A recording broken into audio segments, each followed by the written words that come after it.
All right, well, we will begin. This is our planning committee meeting for Thursday, August 25th, 2022. We acknowledge that Ottawa is located on unceded territory of the Algonquin Anishinaabe Nation, whose culture and presence have nurtured and continue to nurture this land. Il est important de souligner que la ville d'Ottawa se trouve sur un territoire non cédé de la nation algonquine Anishinaabe, dont la culture et la présence ont enrichi et continuent d'enrichir ces terres. Kelly, our committee coordinator. Kelly, can you do a roll call, please? Certainly. Councillor Brockington. Good morning. Councillor Cluche. Présent. Councillor Curry. Here. Councillor Dudas. I'm here. Councillor Hughley. Here. Councillor Kitts. Here. Councillor Leeper. Good morning. Councillor Menard. Here. Councillor Tooney. Present. Chair Moffat. Here. And Chair Gower. Here. Thank you, Kelly. So this is a public meeting to consider the proposed comprehensive official plan and zoning bylaw amendments listed as items 4.1, 4.2, and 5.2 to 5.12 on today's agenda. For the items just mentioned, only those who make oral submissions today or written submissions before the amendments are adopted may appeal the matter to the Ontario Land Tribunal. In addition, the applicant may appeal the matter to the Ontario Land Tribunal if council does not adopt an amendment within 90 days of receipt of the application for a zoning bylaw amendment and 120 days for an official plan amendment. To submit written comments on these amendments prior to their consideration by City Council on August 31st, 2022, please email or call the committee or council coordinator. Are there any declarations of interest this morning? Seeing none, thank you. Confirmation of minutes, we have 2 minutes to confirm. The first is the Planning Committee and Community Protective Services Committee, the joint meeting from June 16th, 2022. Are the minutes confirmed? Confirmed. Thank you. And Planning Committee meeting minutes, meeting number 67, July 7th, 2022. Are those minutes confirmed? Confirmed. Okay, thank you. So we're going to go through the agenda now in a consent agenda. Any item where we have delegations or where members wish to hold the item for comments or questions, we'll hold and come back to them later. The first 2 items on the agenda are deferrals from the last meeting, and we will be holding both of them. 4.1 is a zoning bylaw amendment for 142, 144, and 148 Nepean Street, demolition control for 142 Nepean Street. So we will hold that because we have delegations. And 4.2 is a zoning bylaw amendment for 100 Stacy Drive in Kanata North. We will hold this one as well. So moving through, we have item 5.1, the 2021 annual development report. Now, staff have a presentation ready, but if we can carry this on consent, we are able to do that. Does anyone wish to hold this item for discussion?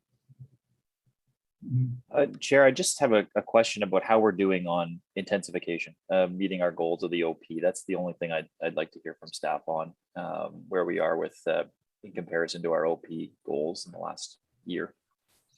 Chair, I was also interested in hearing about the population estimate tracking. All right, yeah, so we can hold this one. So 5.1 will hold. 5.2 is an official plan amendment and zoning bylaw amendment for 1330, 1344, 1346 Bank Street and 2211 Riverside Drive. Now there's a motion from Councilor Menard, but I think that's still being refined. So we can hold this and perhaps the moment that we know it is ready to go, we could come back to that. We don't necessarily have to hold this until after some of the other items, but for now, unless Councilor Menard, is this the motion still being worked on? I think it's all set. Caitlin won't be able to say, but I believe it is. We are just circulating it now, but it is final as I understand. Okay, well, let's hold it. We can come back to it just to make sure we get all the I's dotted, T's crossed. 5.3, official plan amendment and zoning bylaw amendment for 525 Leggett Drive and 359 Terry Fox Drive in Kanata North. There are no public delegations. We do have the applicants here. Does anyone on committee wish to hold this item? So for the applicants that are here, I'm not sure if they're in our room. Oh, there's James Island from Novatech. If the committee is ready to carry this item on consent, do you wish to speak to it today? No, we don't need to, if that's the case. All right. You're very quiet, but I did hear you don't need to speak to it. Councillor Curry, any quick comments or? No, I think that we've done lots of consultation already and community's happy with it. So we could pass this right away. Okay, thank you, Councillor. So on item number 5.3, are the report recommendations carried? Carried. Carried, thank you.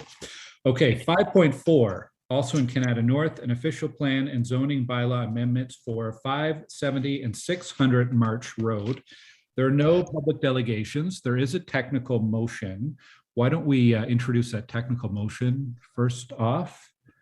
I think Councillor Moffat, you get to read it once we have it on screen.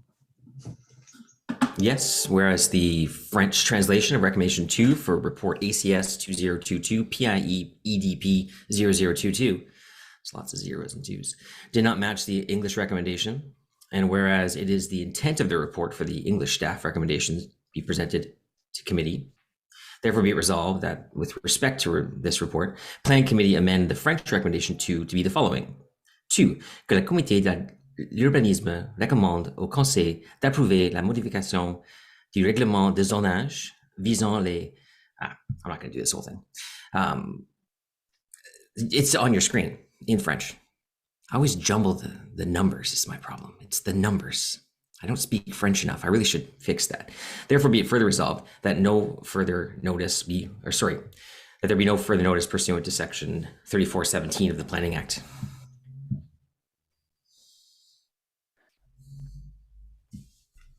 Merci, Scott. Since we have no delegations, are there any requests to hold this item? And we do have a representative from the applicant here, Aaron Claude. If the committee is prepared to carry this on consent, does the applicant wish to speak? Thank you, Chair. No, there's no delegations. We are okay with proceeding with the approval. Okay, thank you. So on the technical amendment, is that motion carried? Carried. Okay, and the report recommendations as amended, is that carried? Carried. Carried. Carried, thank you. Okay, item number 5.5, still in Kanata North, zoning bylaw amendment for 1050 Canadian Shield Avenue. We have no delegations, no motions that I'm aware of. Any requests from the committee to hold this item? Okay, we do have representatives from the applicant here, from Nepean and from Novatech. If the committee is ready to carry this item on consent, do the applicants wish to speak on it?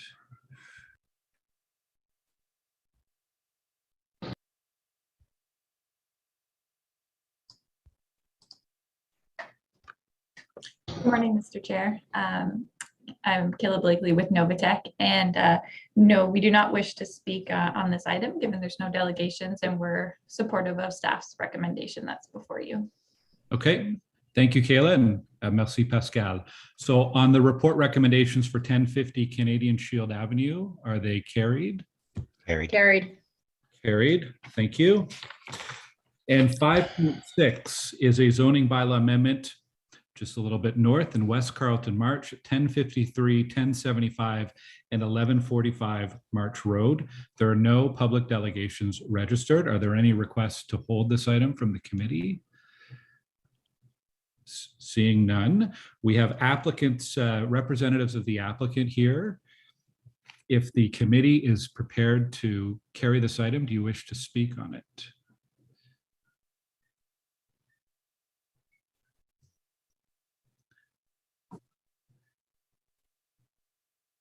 Hi, Robert.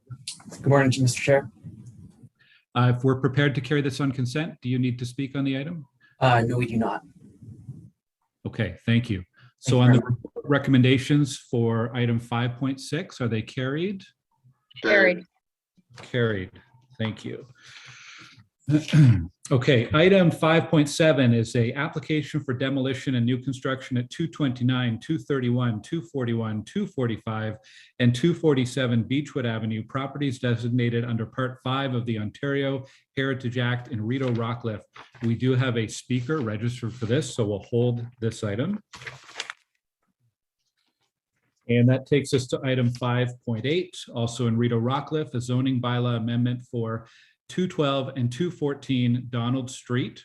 There are no delegations. I'm not aware of any motions on it either. Any requests from our committee to hold this item? Okay, and we have Rosaline Hill representing the applicant. Not sure if she's on in the panelist room yet.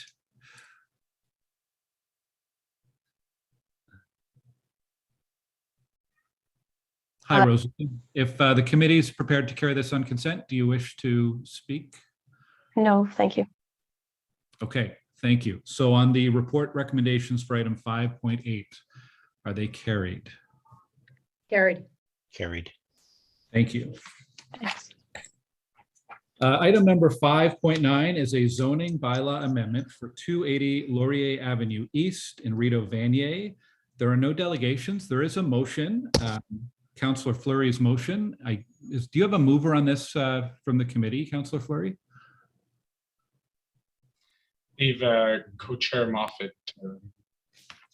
Okay. This is correct. Well, if you want to introduce it or read it for us, Councillor Fleury, and co-chair Moffat will be formally the mover. Thank you. Thank you and good morning, everyone. Whereas the Sandy Hill has seen 9 zoning reports since 2010 to ensure the protection of character of the neighborhood, which include 8 heritage conservation districts. Whereas Laurier East is part of the Prime Minister's Row Initiative. Whereas Ward 12 has the most calls for service to bylaw with more than 2,600 calls in the first quarter of 2022, representing the highest number of calls in the city with the citywide average of just over 1,211 calls. Whereas each bylaw and regulatory services visits to a property cost taxpayer $300, whereas one of the areas driving the increase in City of Ottawa bylaw and regulatory services calls relates to garbage management and storage, with more than 1,100 calls to bylaw for Ward 12 in the second quarter of 2022, whereas the current Sandy Hill special site control area requires new units of more than 4 units to include waste storage inside the main building, providing enclosure to the storage of garbage and other waste materials indoors, which is this bylaw referred to here. Whereas 280 Laurier East building historically mismanaged garbage outdoors, and there's an opportunity to provide storage within the apartment complex, and constant debris and increase in the rat population of this property has had negative impacts. Whereas this proposed side yard waste storage, which would face Sweetland Avenue, a designated heritage conservation district area, and will negatively impact the HCD and its immediate neighbor at 17 Sweetland, which is a heritage designated building with heritage characteristics, including windows, porch, and front yard, and quality of life of this neighboring property. Whereas the concerns raised by the community and reflected in statistical evidence will be entirely mitigated through waste storage indoors in the principal building, which improves neighborhood quality of life and reduces cost onto the City of Ottawa. Therefore, be it resolved that report in front of us recommends the zoning details in document 2 be replaced with the revised document 2 for council approval. Be it further resolved that no further notice be given pursuant to the Planning Act subsection 3417.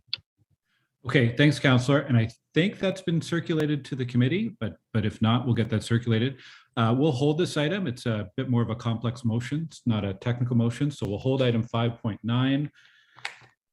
And 5.10, also in Rideau Vanier, zoning bylaw amendment for 360 Friel Street. We have no delegations. There is a, Councillor Fleury, you have a direction on this one, I think. I do, and thank you, Chair and Tim Mark. I know we're in the Bill 109 era. So, so the first direction on future site plan was a bit of a tricky environment. So I want to thank legal staff for working with me on this. To ensure that this development at 360 Friel integrates into the neighborhood correctly, specific site plan elements should be considered. Planning Committee requests the Director of Planning Services to consider in the further discussions on 360 Friel site plan the following elements: fencing and gates to protect future tenant privacy and security, exterior materials to align with neighborhood character, permanent at-grade amenity space to provide one permanent barbecue and picnic table for all tenants to use, and then a car sharing. Okay, thank you, Councillor. I do just want to do a quick check if Mr. Mark or someone from the legal staff is online, because we no longer have councillor concurrence on site plans. So the procedure or the way that committee can deal with motions and directions on site plan will be a little different going forward. Mr. Mark, do you have any concerns with the direction as it's worded? No, I indeed, as Councillor Fleury said, I worked with him to come up with language that respects the revisions to the Planning Act and Bill 109, Mr. Chair. Okay, thank you. And does staff accept that as direction?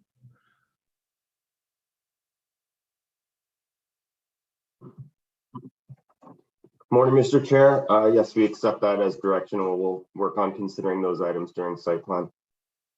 Okay, thank you, Andrew. So with no delegations, and I don't think we have any requests to hold this item, if the applicant's here, if we're prepared to carry this on consent, do you wish to speak today on the item? Yes, I do. You would like to speak on it? Is it a quick comment, Harris, or otherwise we may have to hold it for the end?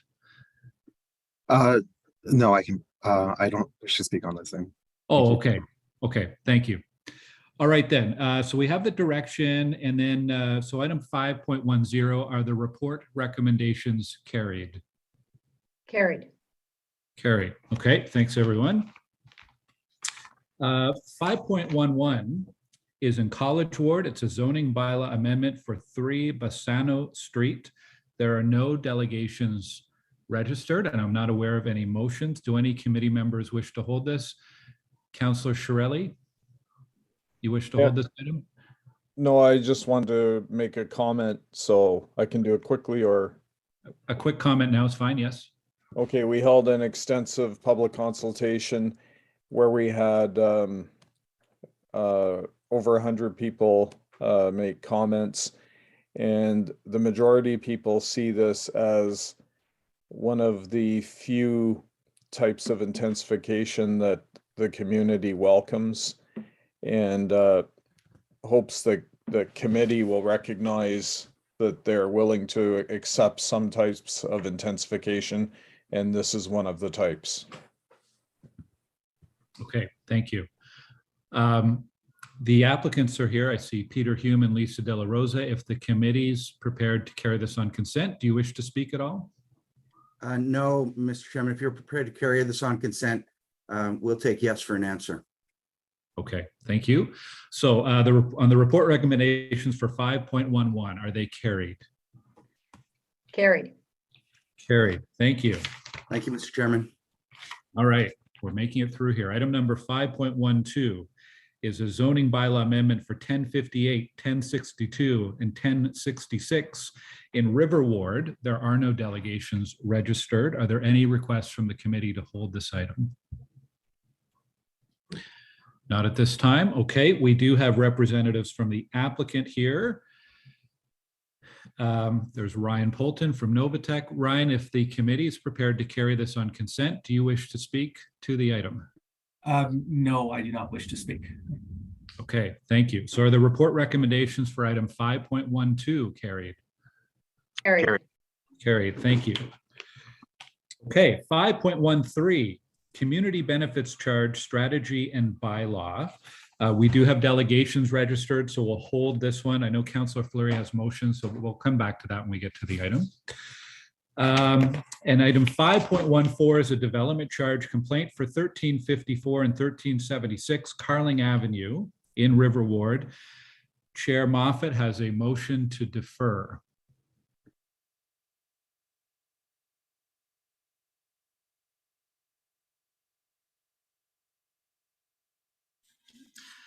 Therefore, be it resolved that item 5.14 of Planning Committee's Agenda 68 be deferred to the September 8th Planning Committee meeting.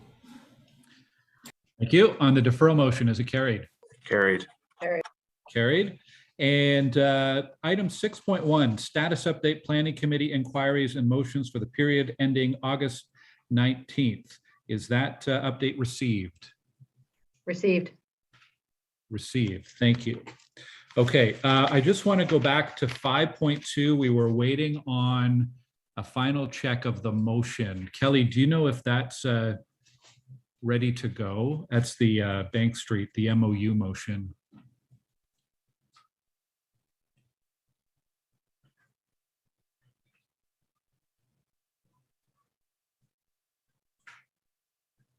Councillor Menard, if you can read that in for us. Sure. Thanks so much, Chair, and just appreciate staff's work on this and the applicants work with us in our office as well as communities work.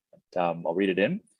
Whereas the report seeks council's approval for an official plan amendment and zoning bylaw amendment to construct 2 residential towers in the subject site, and whereas the applicant has indicated support for introducing a memorandum of understanding, and whereas council approval is required for the authorization of the execution of an MOU, therefore be it resolved that with respect to the report, Planning Committee approve the following: add a new document 8 to the report entitled Document 8 Memorandum of Understanding to be forwarded to council along with the staff report.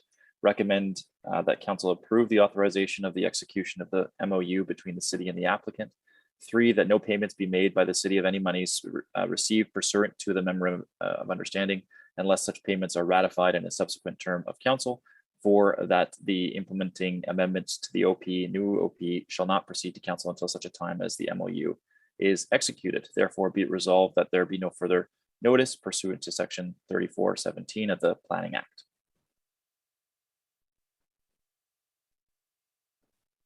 So, Chair, I believe the MOU has been circulated to members of committee as well as the motion previously, and just wanted to say thank you to everybody involved. This has evolved over time. It's a new 27, 29-story towers directly at Bank and Riverside in an area that is traditionally been difficult for transit, walking, biking.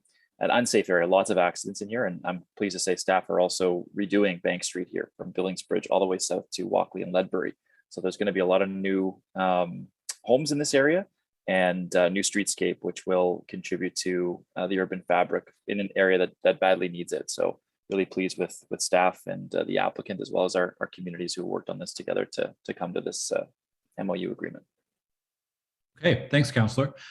We have no delegations registered for this one. So if there's no need to hold it, I'll ask the applicants who are here if we're prepared to carry this motion and the amended report on consent. Do the applicants wish to speak at all today?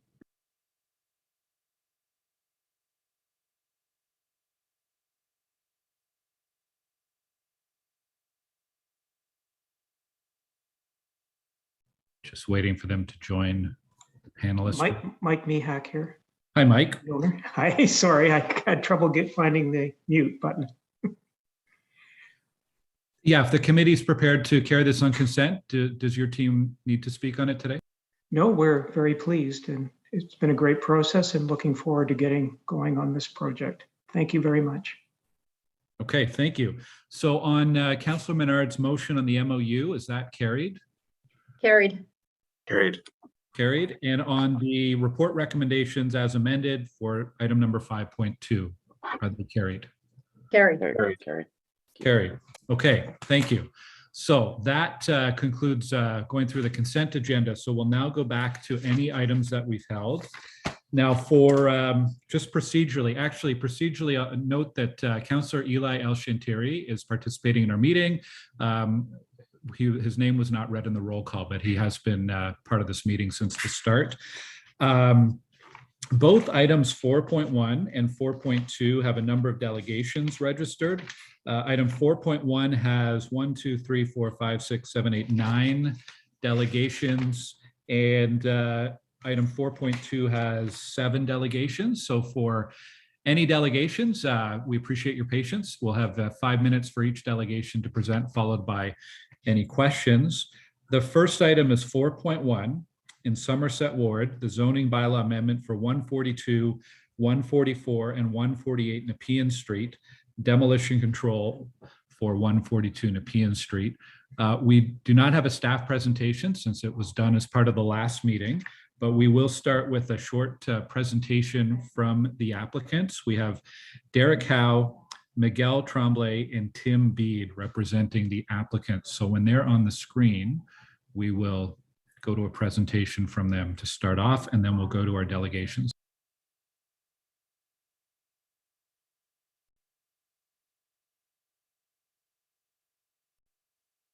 Good morning, Derek.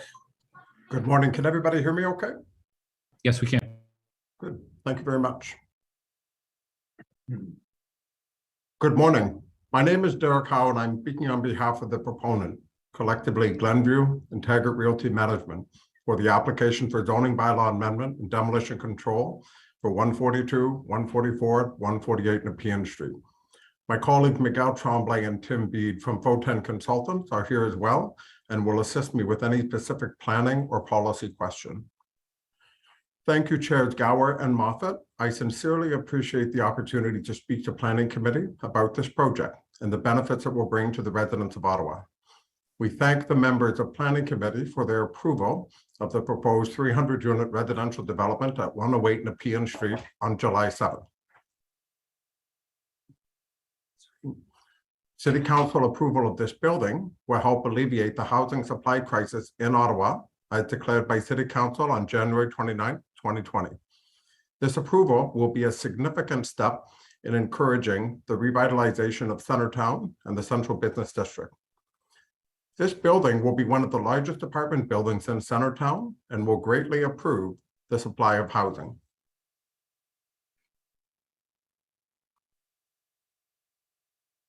After 2.5 years in a pandemic, I believe we can all agree that our city needs to reinvigorate its downtown core, support more densification as directed by the city's new official plan, encourage private sector economic investment, and to build more affordable housing units.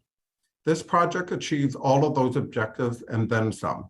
It creates 300 new residential units, 25 of which are affordable units. This is a good project for our city and our residents. To move forward with this exciting development, we do require that Planning Committee approve the 142 Nepean Street demolition control application. These two projects, the 108 Nepean Street mixed-use development, which committee has approved on July 7th, and the 142 Nepean Street demolition control are fundamentally linked and frankly dependent upon one another to move forward. At this point in time, I would like to kindly clear up a common misconception about these two joint applications. The proponent is not building a second parking lot. We are seeking permission to relocate the parking lot from 108 Nepean Street to the west side of O'Connor Street, to 142, 144, 148 Nepean Street. We are reducing the number of surface parking spaces from 50 to 30. We are not increasing the number of surface parking stalls.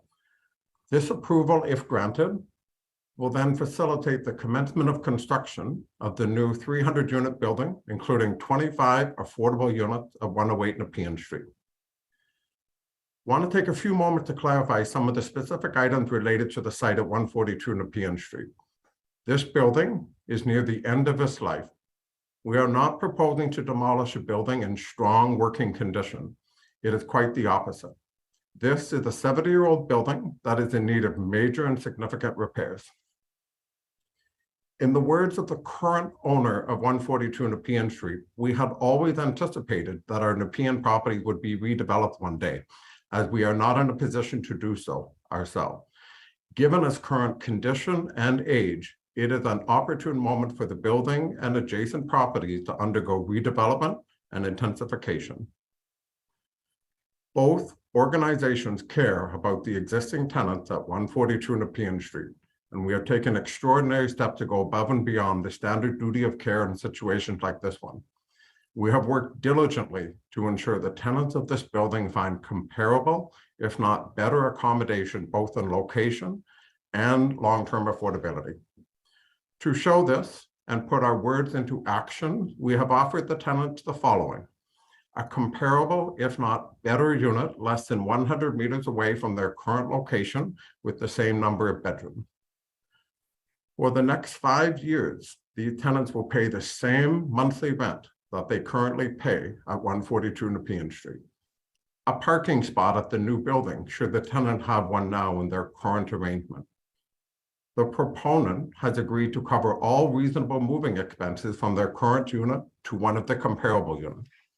In addition, we are providing each tenant with a check for $15,000 to cover additional miscellaneous expenses and to provide for a buffer for an eventual increase in accommodation costs at the end of the 5 years.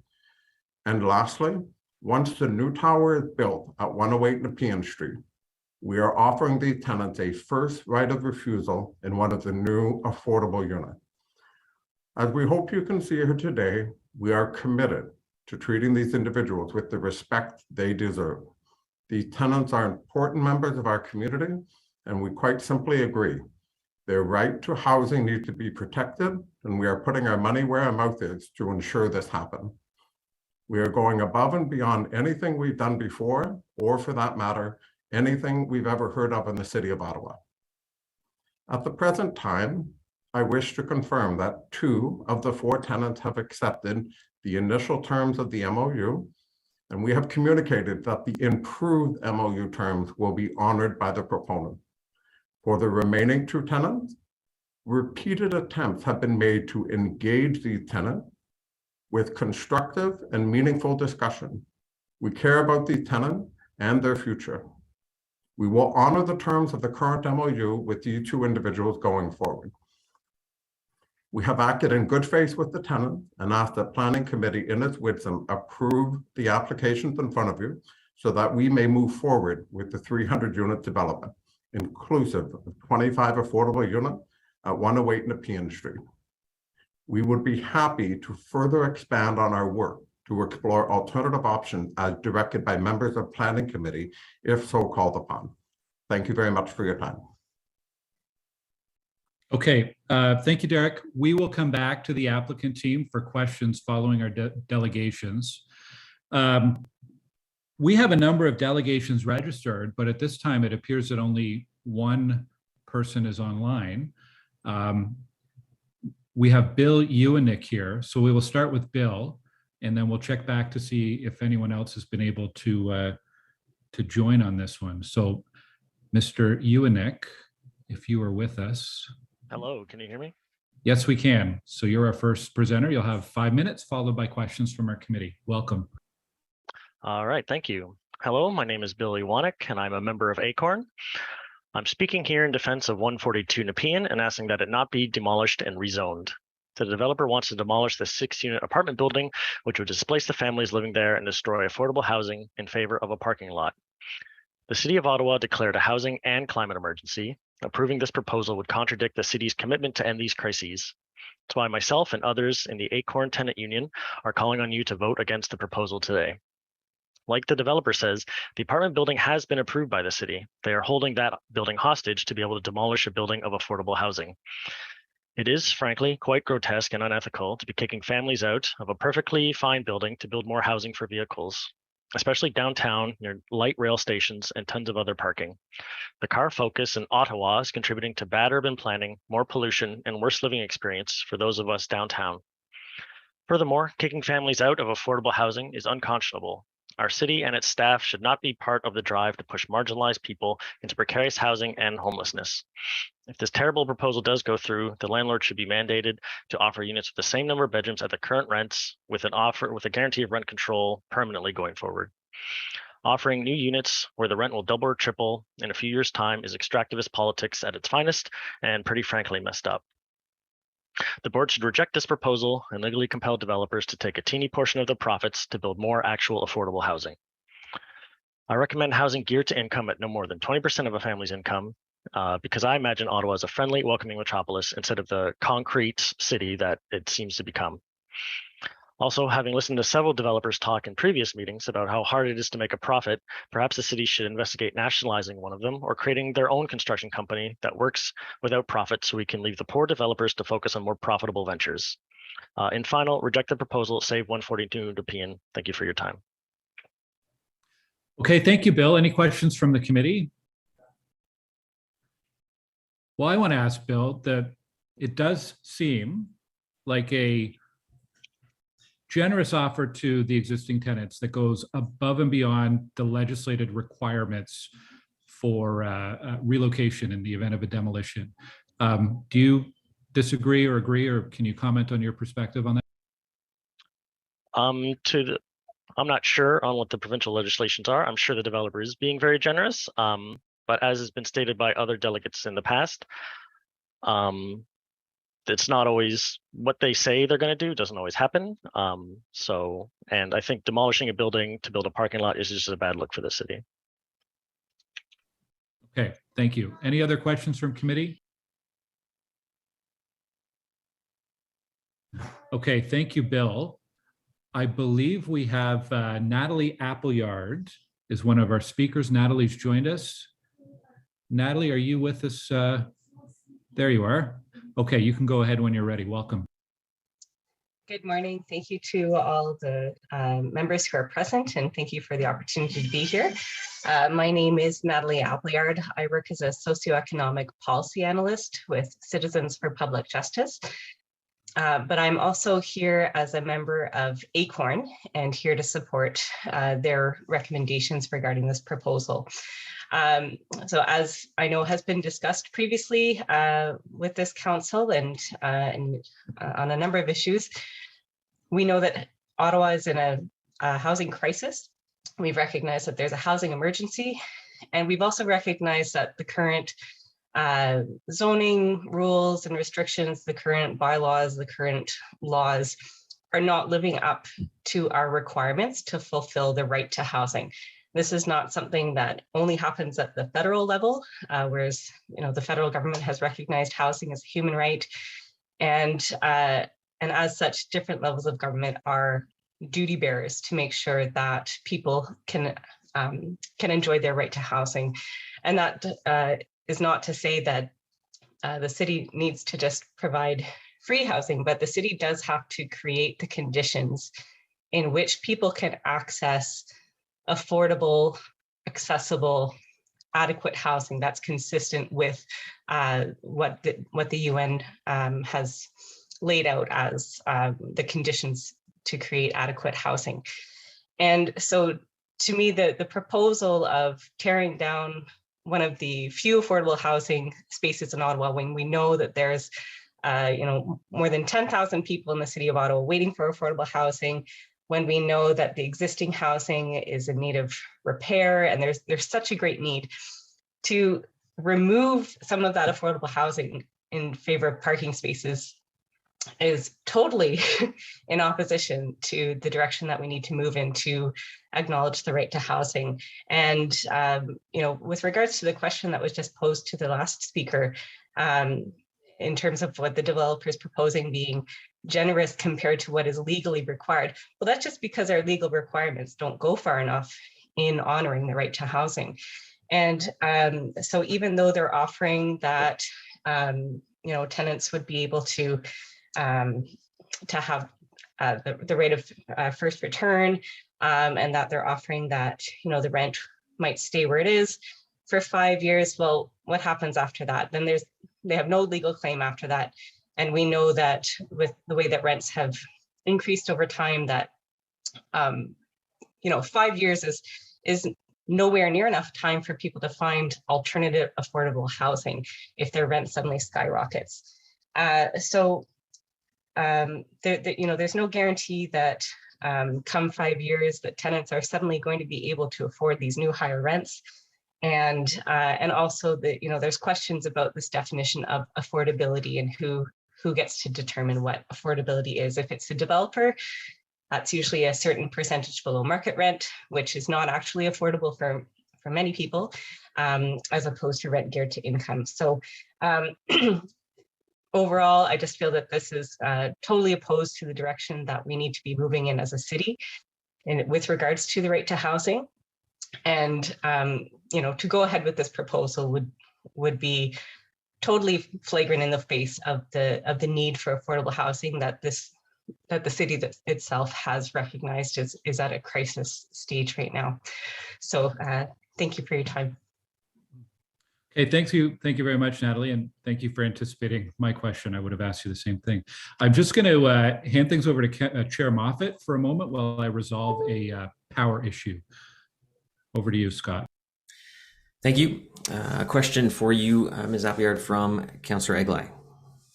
Thanks for coming out this morning. I don't vote on it as part of committee, but I will be voting on this proposed when it gets to council. So the applicant said during the initial presentation that the building was in a state of where it needed to be redeveloped. They didn't have the resources to do that on their own. I'm wondering if Acorn has a position on the condition of the existing building and whether in fact it does need to be upgraded or fixed or something alternative put in its place.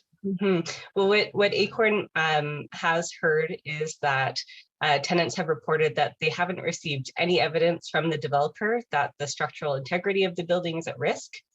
And so to make such bold claims that the building is so far gone that it must be demolished rather than being repaired would need to be substantiated with proof. And at the same time, because the developer is, wanting to demolish and planning to demolish, they're not keeping up with the necessary repairs either. And so, it's the situation is just getting worse. It becomes one of those self-fulfilling prophecies if they're not investing in the repairs that are needed to make sure that it is livable for the current tenants, because they have their eyes on demolishing it and rebuilding. And so again, there's problems there in terms of the current landlord responsibilities to the existing tenants. And also we've heard that there's a lack of proof that the building does in fact need to be demolished.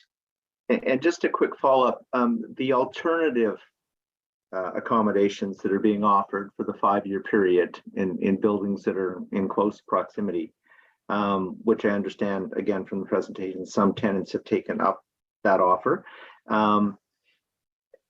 How would you describe those buildings versus the buildings, this building in question? Are they comparable? I'm not aware of that, but other Acorn members I'm sure will be here and could probably speak to that. But again, the question is just maybe some have taken that offer. Always good to question whether people take an offer because they feel they have no other choice, whether or not they are aware of their rights as tenants or whether they feel that this is actually something that they could manage. But just I appreciate that. I was more going, are we comparing apples to apples with the new accommodation, or are we comparing apples to bananas? That's all I was trying to get at. Yeah, I'm not sure about that. And again, the question would more just be what happens after 5 years. And I think if you look at, for example, how long it takes people on the waiting list for affordable housing to find a home, then that should raise some alarm bells about expecting people to find alternative accommodations within a 5-year period if there's going to be no control on the rent beyond that 5 years. Okay, fair enough. Thank you, Mr. Chair. Thank you, Councillor Eglai. Councillor McKenney. Thank you. Thanks, Chair. Thanks, Natalie, for coming out. If this were actually a case where this building, this property was being redeveloped, not being undeveloped into a parking lot, but being redeveloped into housing, and we had a strong policy around, rental replacement. So, where, the existing 6 tenants would have to be housed, permanently in housing at the same cost, rising at the rate of inflation, whatever the rate is each year that's allowed. Is that what you would call a fair and generous offer from someone who's redeveloping, building new housing, which we need? There's no doubt. If this was taking down 6 units to build 100, 200, 300, but those 6 tenants or whomever is left there were protected. Is that a goal that you feel we should be pursuing as a city? I think that would be the bare minimum requirements for this as a concession. But I still think that removing housing to create parking spaces is also contradictory, not only to our obligations with the right to housing. Oh, no, I agree with you. I'm saying if it were actually being redeveloped, if they were actually never mind 108. 108 really has very little to do with this. It's a whole different owner, right? The two shouldn't even be linked. And I think that's where the confusion comes in for everyone. Just talking about 142 Nepean. We have an application in front of us to demolish it and then to allow it to become parking. So for that, there's, I don't think there's a modern city anywhere that would agree that that is a good idea. But if it were actually being redeveloped, if this building were coming down and on this lot, we're also building more housing, which we need. We need a lot more housing across the city, in the downtown. We're looking for that type of intensification, that we're looking for that increase in our housing stock, our private housing stock. If that were the case, and this offer were on the table, but it was, it protected tenants, more permanently while they live there, is that something that you feel would be a fair policy or a fair offer from a developer, somebody developing a new property? I think if the current tenants were protected in perpetuity in terms of rent geared to income and an adequate place to live that is comparable, again, I think there would be questions about do they have kids in schools in a certain school zone? Is there access to public transit that is needed? Access to other amenities that are required, or, is it close to their employment? So would, sometimes even if the rent didn't change, being relocated to another neighborhood or something like that could have other implications. So I think those would still maybe need to be considered. But in terms of the redevelopment of a property, I guess my question would just be what would be the benefit that we would be getting from that? Would we get more units? Would the units become more accessible? Would there be requirements in terms of the affordability of the new units? Because while we do need more housing across the board, where we most need housing is the affordable, accessible housing. And so if this were being redeveloped to meet that need, then, and tenants were taken care of in perpetuity, then I could see that as a good move.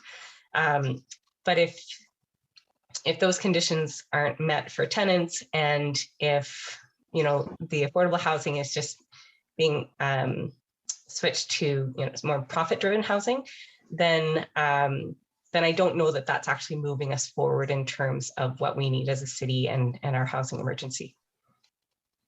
Okay, no, I can appreciate that, but this, although we call it affordable housing, this is private market housing. So we'd be replacing one for the other, and I do believe that we need more housing, even private market housing. But I do thank you for that response. Appreciate it. Thank you.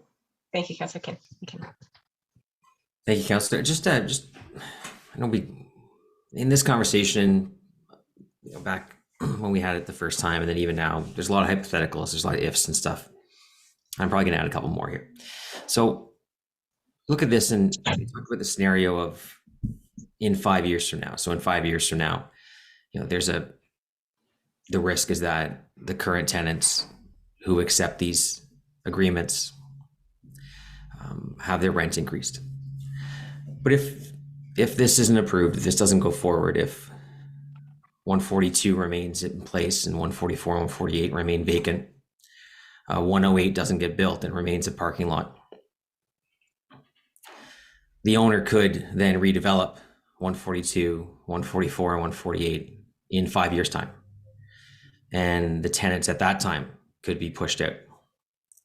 There's no guarantee that they'll be offered anything then, that maybe they're being offered now, because who knows who the owner's going to be. And we know this at planning committee. We've had some agreements in some areas that are far better than what we've gotten elsewhere. So there's just no guarantee on that. So in that scenario, you could have the tenants, yes, they've been able to stay there for 5 more years. Maybe some of them move on, maybe new ones come in, but they could end up, there's a risk that they could end up in a lesser position 5 years from now. A building still gets demolished, a new building gets built on that site, which I agree is much better to replace housing with housing rather than housing for a parking lot. But 108 is still a parking lot that's twice the size of what's being proposed here. Is that better for is it worth the risk?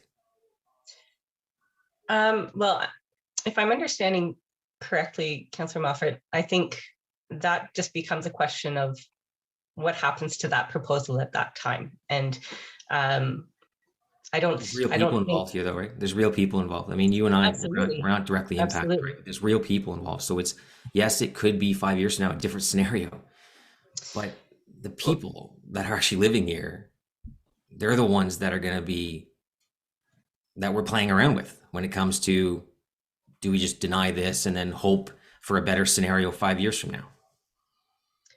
Well, I think the goal, and speaking in terms of what Acorn is recommending, and I'm only one of, I'm sure, several Acorn members who will be speaking, but is the protection for the tenants, right? And so if there were an agreement where they were protected in perpetuity and were able to maintain that rent, then that's what we're going to ask for now.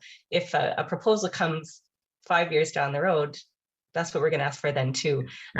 So I understand that we might be dealing with different actors at that time, but that to me is, again, that's where the role of the city comes in terms of ensuring that there are certain minimum conditions that are met. But again, I think, it's not that the position is that any new building or, it's not anti-new housing, right? It's just ensuring that any new housing is actually meeting the needs of the affordable housing crisis, because, just as with any kind of trickle-down economics, that doesn't really work. So just creating more housing in general doesn't actually trickle down and address the needs of affordable housing necessarily. So I think those are just the factors that are at play. So it's making sure that the tenants are protected and that their right to housing is protected is obviously our ultimate goal. All right, thank you. Another question from Councillor Curry, and then I'll hand it back to Chair Gower. Well, thank you, Councillor Moffat. So the one thing that I want to get very clear here, because I've had a number of conversations with people from Acorn and from the developers, and that is, if after the 5 years, so what would happen right now is that tenants would move to the building next door and they would have no rent increases for 5 years. At the end of 5 years, my understanding has always been that they will have rent increases as they would have all along, but at the regular amount, 1%, 2%, whatever the province sets it at. That would go on forever. So they have a new place to live that's next door. They have frozen rent for 5 years, but after 5 years, the increases are just 1%, 2%, as they would have anyway. They also, though, if they want, they have the option to move to a building across the road where they would be affordable units, but probably more expensive than what they're used to. But they could also just stay where they are right now, and after 5 years, just have regular increases. Because when people are talking here, it always sounds as if after 5 years, all of a sudden their rent's going to go up to $3,400 a month or something. And that's not my understanding. My understanding is that after 5 years, it'll just go up with the regular amounts. Plus now they're getting a cash bonus. I mean, it absolutely is about protecting tenants, but to me, I think that is what's being offered. Is that not your understanding? And I don't know if probably others can speak to the specifics, but if that were explicitly stated and that were true, then great. So as you've pointed out, Councillor Curry, I think that the concern is what happens after the 5 years, and if they are still held to the same, 1%, 2% rent increases as they normally would, then that's one situation that I think would be acceptable. If it's that, they would want to return to the original unit or excuse me, at the new unit, if then it kind of jumped to market rent. I think that's the concern. So I think if that were clarified and explicitly stated and communicated well to tenants, then I would defer to the tenants to decide for themselves whether that's what they want. And I'm speaking as an ally of Acorn here, but I'm not the tenant myself. So That is super helpful, Natalie. So let's get that clarified.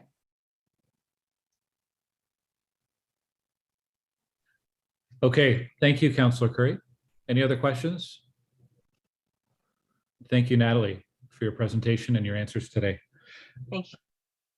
I think our final speaker on this item is Miranda Gray. Miranda, are you with us? I am with you. Can you hear me? Yes, we can. All right. So my name is Miranda Gray, and while I currently live in Orleans, I previously lived in Sandy Hill, Centertown, and McLeod. I moved to Orleans when I was not able to find affordable housing in the urban core. I am opposed to valuing car storage over homes. I do recognize the applicant has done quite a bit for the current tenants. However, I am thinking of the people that won't be able to live there in the future. The vacant units have not been filled during this process. There's a risk assessment by the applicant on the maximum payout for the tenants to be moved. If the building was vacant, it still should not be demolished for parking. This was a salvageable building. Its replacement may or may not be deeply affordable housing later. I understand this is a multi-site, multi-partner application in a very unique situation. If this was 2019, when parking was quite limited in the downtown core, I would probably view this proposal differently. However, many downtown workers are still working from home, and there is no great shortage of parking in the downtown core.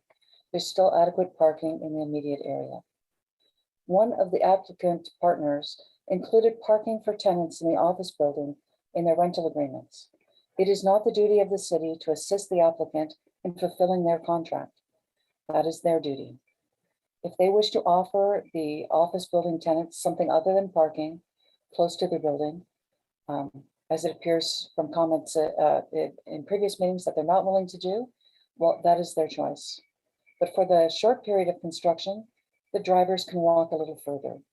Every pedestrian and cyclist in the area will put up with construction detours as lanes and sidewalks are closed for construction work. All the able-bodied drivers can bear a piece of the discomfort of construction in the downtown core. So I'm asking you to vote no on the demolition for parking.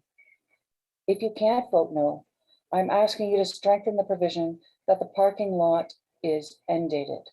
The parking lot is proposed as needed temporarily. The approval for parking should expire 6 months after the occupancy of the new building is approved. At that point, the land must be redeveloped into some other use. The cars must be accommodated in the new building, even if the office building tenants wish to rent more parking spots. To be clear, it's not just about the current tenants. There's quite a generous package for them, but this is a permanent loss of 6 deeply affordable units. So it's not just the people that are there now I'm concerned about, it's future people that are looking for affordable units in the area. So this is an outright loss of 6 units. Thank you.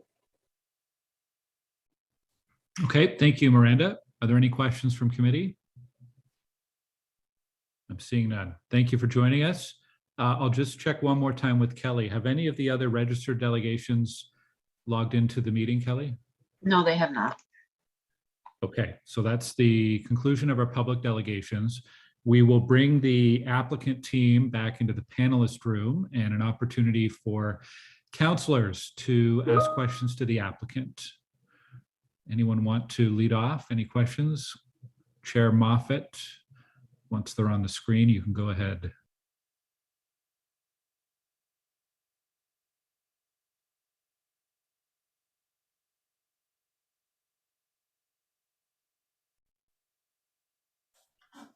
Thanks. I see Derek here, so I'll ask my question. Really just looking for an understanding of what type of conversations took place between over the deferral period. Obviously, you know the conversation that we had at this committee when this came originally. We deferred it for a reason.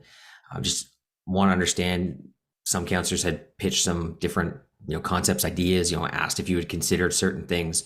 So I just want to understand a bit more about what discussions did take place, what considerations were made over the last couple of months. Sure, Councillor Moffat, it'd be my pleasure. I will answer your questions in several fashions, and I will request permission to keep going in more and more detail if you so wish so. On July 7th, members of Planning Committee asked us to investigate alternative options for parking in lieu of the proposal in front of the committee today. We took that direction from Planning Committee very seriously, and we explored a number of alternative options that I would like to share with you today. These options include parking in the underground parking garage in the new residential tower at 108 Nepean Street, parking on 144 and 148 Nepean Street lots only, secure parking elsewhere under a long-term lease scenario, and lastly, purchase another parking lot without a dwelling on it. If so permitted, Councillor Moffat, I would be happy to go into more detail about each of these options. I think it wouldn't hurt. I mean, I think that was essentially the gist of what we wanted to hear between then and now. So yeah, go ahead. So, for option one, in terms of the underground parking garage, we have consulted with the chief building official at the City of Ottawa about the feasibility of parking underground in the new tower at 108. Parking below grade while the above grade construction project is underway is rather unprecedented in the City of Ottawa and poses a significant risk. Furthermore, there's a lag of some 18 months between the construction start and completion of the parking garage.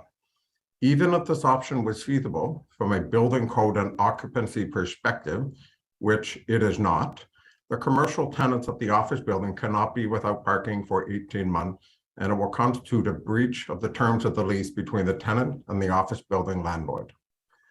In terms of the second option, we have reviewed the request to leave the 142 building in situ and park only at 144 and 148.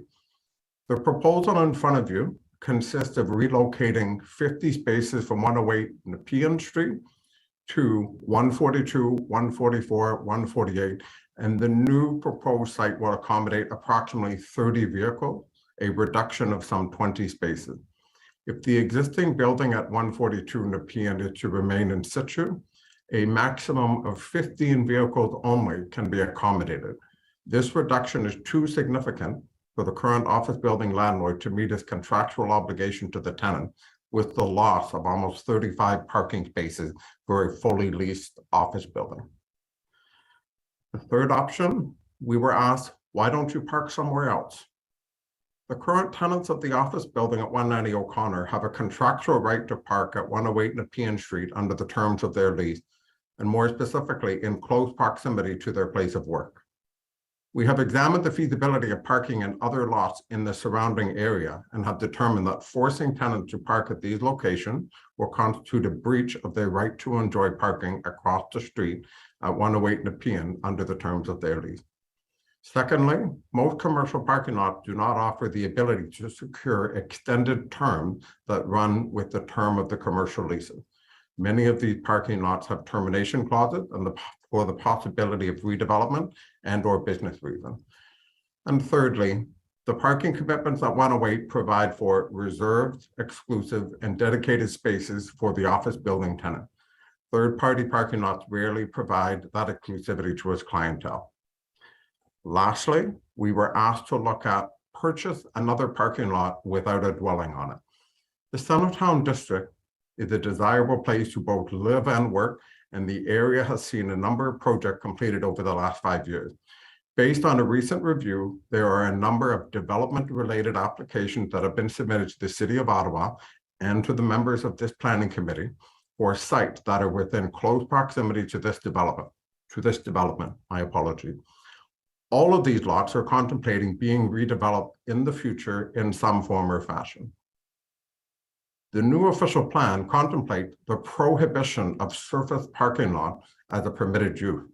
Any attempts to secure parking for the office building at an alternate location would seemingly run afoul of this new legislation that prohibits pay and display lots.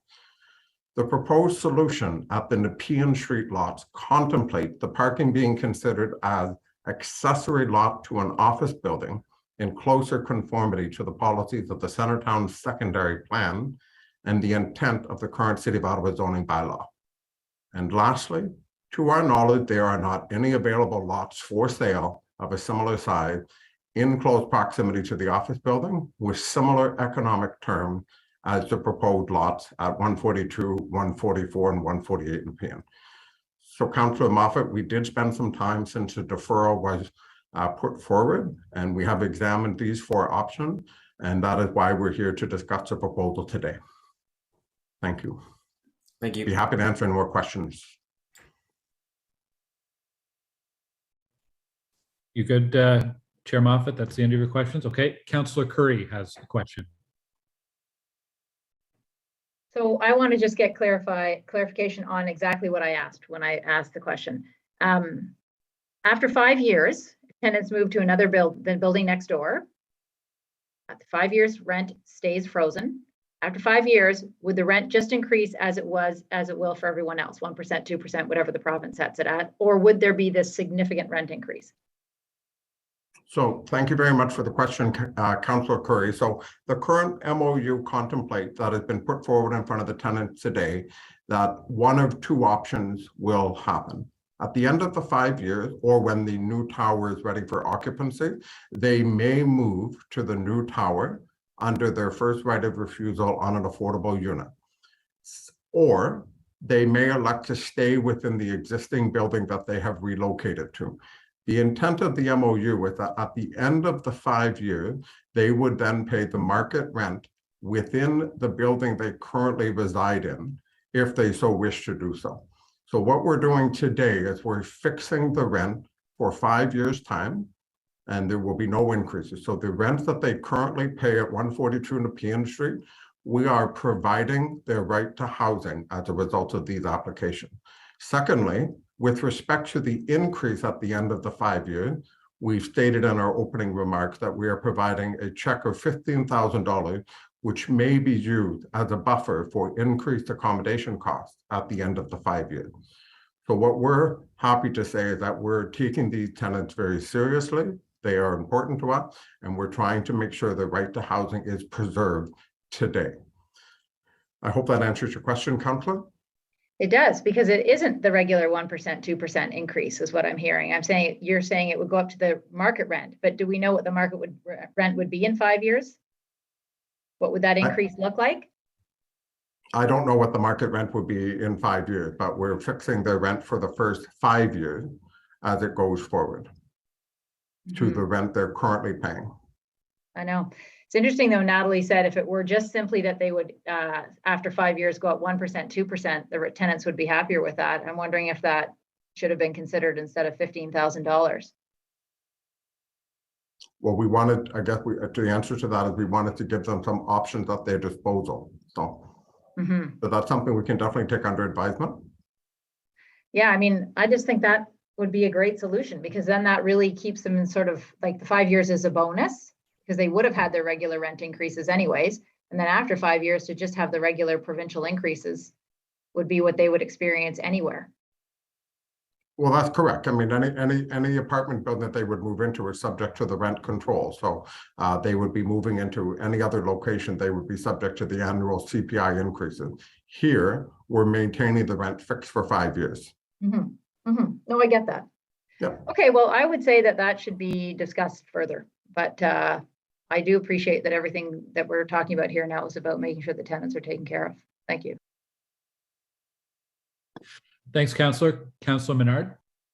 Thanks very much, Chair. Another concern is just the way we're supposed to be planning now in the core and what our new official plan says, and it's very much focused on the fact that we have twin big issues, twin crises in the city of climate change and affordable housing, homelessness. Those are 2 areas that the city declared emergencies on, and that we need to consistently work on and been improved as part of our new official plan. And so it's difficult when the proposal is on its own to raise the lower income housing to build a surface parking lot next to an LRT station in the midst of those two twin crises. And so I recognize the 30 office workers drive in and need those spaces. The 166 spaces that we approved at the other site, obviously we were looking for some more,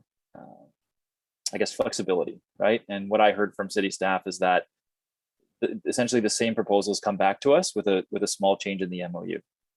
And so I'm disappointed that we're not in a better place. So I guess my question is, I still don't understand why during the construction of those 166 parking units, given the state of the core right now, which is that there's many unused parking spaces in the core right now, because of what we've just been through for the last 2.5 years, I find it, and the question is just, I find it difficult to believe, and maybe you can change my mind, that there's not leasable 30 spaces within the core that could be used in the interim while those are being constructed.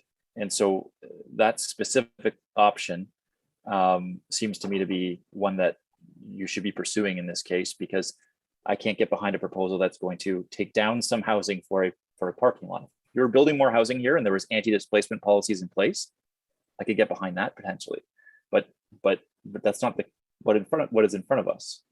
It is a parking lot replacing housing. Surface parking lot replacing housing next to an LRT. So maybe you could just explain more about the leasable spaces in the core right now and why for those 18 months of construction, those couldn't be used for those 30 folks driving in. Sure, Councilor Menard, I'd be happy to answer your question. You've asked me several questions and I'll try to answer them one at a time. The proponent is not building a second parking lot. We are seeking to relocate the parking lot from 108 Nepean Street to the west side of O'Connor Street. We are reducing the number of surface parking spaces from 50 to 30. We are not increasing the number of surface parking stalls. We have to keep in mind that we are creating 300 new residential units, of which 25 are affordable in Centertown. I think we can all agree on the consensus that we agree that more affordable housing needs to be brought to the market and more supply of housing needs to be brought to the market, which is what we are doing. This project just steps away from the LRT and transit. It's a significant investment that will encourage ridership and people to relocate to the downtown core. We are actually reducing the amount Mr. of Howe, surface I'm sorry, parking. I just wanted to get to the question though, and I know I was a bit long-winded in my question, but the question really was, did you look into the option of available leasable spaces within the core, which there are many at this point, for the transition period before that 18-month build out? Did you look at that as an option? We have examined with a number of parking lots in the downtown core for long-term lease scenario that I discussed, Councilor Menard, in terms of option 3. We have spoken to a number of current owners in the downtown core about entering into a long-term lease that provides for exclusive dedicated parking for 30 to 50 vehicles. And the resounding answer is largely no. They are all contemplating some form of redevelopment and they are all preserving their rights. Secondly, the majority of the existing parking lots are currently operated as commercial parking lots, and the commercial parking lots generally have a significant churn, which results in a greater gross income per month than it would be on a monthly basis. So the current arrangement that many of our respected developers have on their own lots is that they're currently running them as commercial parking lot, and or they are getting ready to develop in the near term. Secondly, from a bit, sorry, I'm just going to answer your last question. Sorry about that, I might have lagged out. It's okay. From a business perspective, the two organizations have collaborated and partnered together to bring forward the application for the new tower. This creative partnership has taken 2 small parcels of land adjacent to each other, and we have successfully received planning approval for this proposed tower. The partnership is strictly for the residential tower only, and it does not extend to the office building and the associated parking. So Glenview has been the owner of the office building for many decades and will continue to do so for the foreseeable future. So we have looked at the availability of parking for a significant number of vehicles for exclusivity parking 24 hours a day. It is very, very hard to come by. And secondly, a proposed business arrangement whereby we have vehicles from another property parking within the proposed tower is not something that we're prepared to consider today. And that's what I'm getting at really, is because that's what I did ask you to consider last time. And what I heard was that there was no flexibility with staff. And so Chair, I understand what the proponent is saying here with the other options, but the 18 months that we're talking about a build out is not a long-term lease.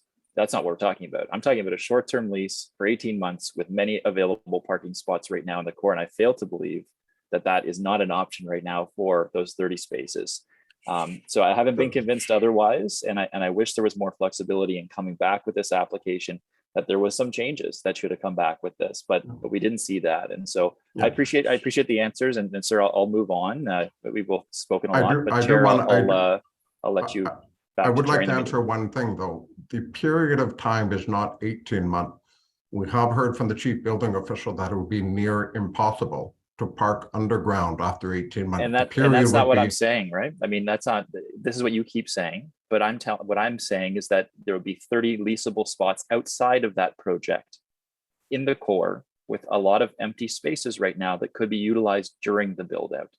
And at the end of the build out, you have 166 new parking spots that are being created here that with some flexibility could be utilized for the purpose you're talking about, which is parking for a business. And that's what I was hoping you would get at, but I'm hearing from you today that you're not willing to change those 166 spots in any way to accommodate that use. So you're gaining a lot of parking spots here when you look at the totality, but the use of them is not being changed, and we're taking down potentially housing for more surface parking, for more parking stalls. So I appreciate it, Chair, and I'll hand it back to you. Okay, yep, we'll keep moving on. Councillor Egley. Thanks, Chair. So a couple of my colleagues have sent me messages saying, why are you here? You're not on this committee, and you're not coming back next term. And I'm here because this file, I'm going to have to vote on it, and it makes me itchy, and I'll tell you why. We had not exactly the same scenario, but we had homes that council at the end of the day permitted to be removed to allow the extension of parking for a church project in my ward. That didn't make sense to me at the time, and I thought that we should be able to find a way to fix it, and we didn't. So I look at this as at a second kick at the can. To me, this should not be an insurmountable problem.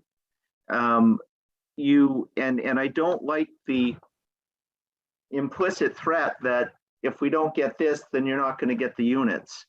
There has to be a way, and I think Councillor Curry sort of set the table for that with the questions that she had.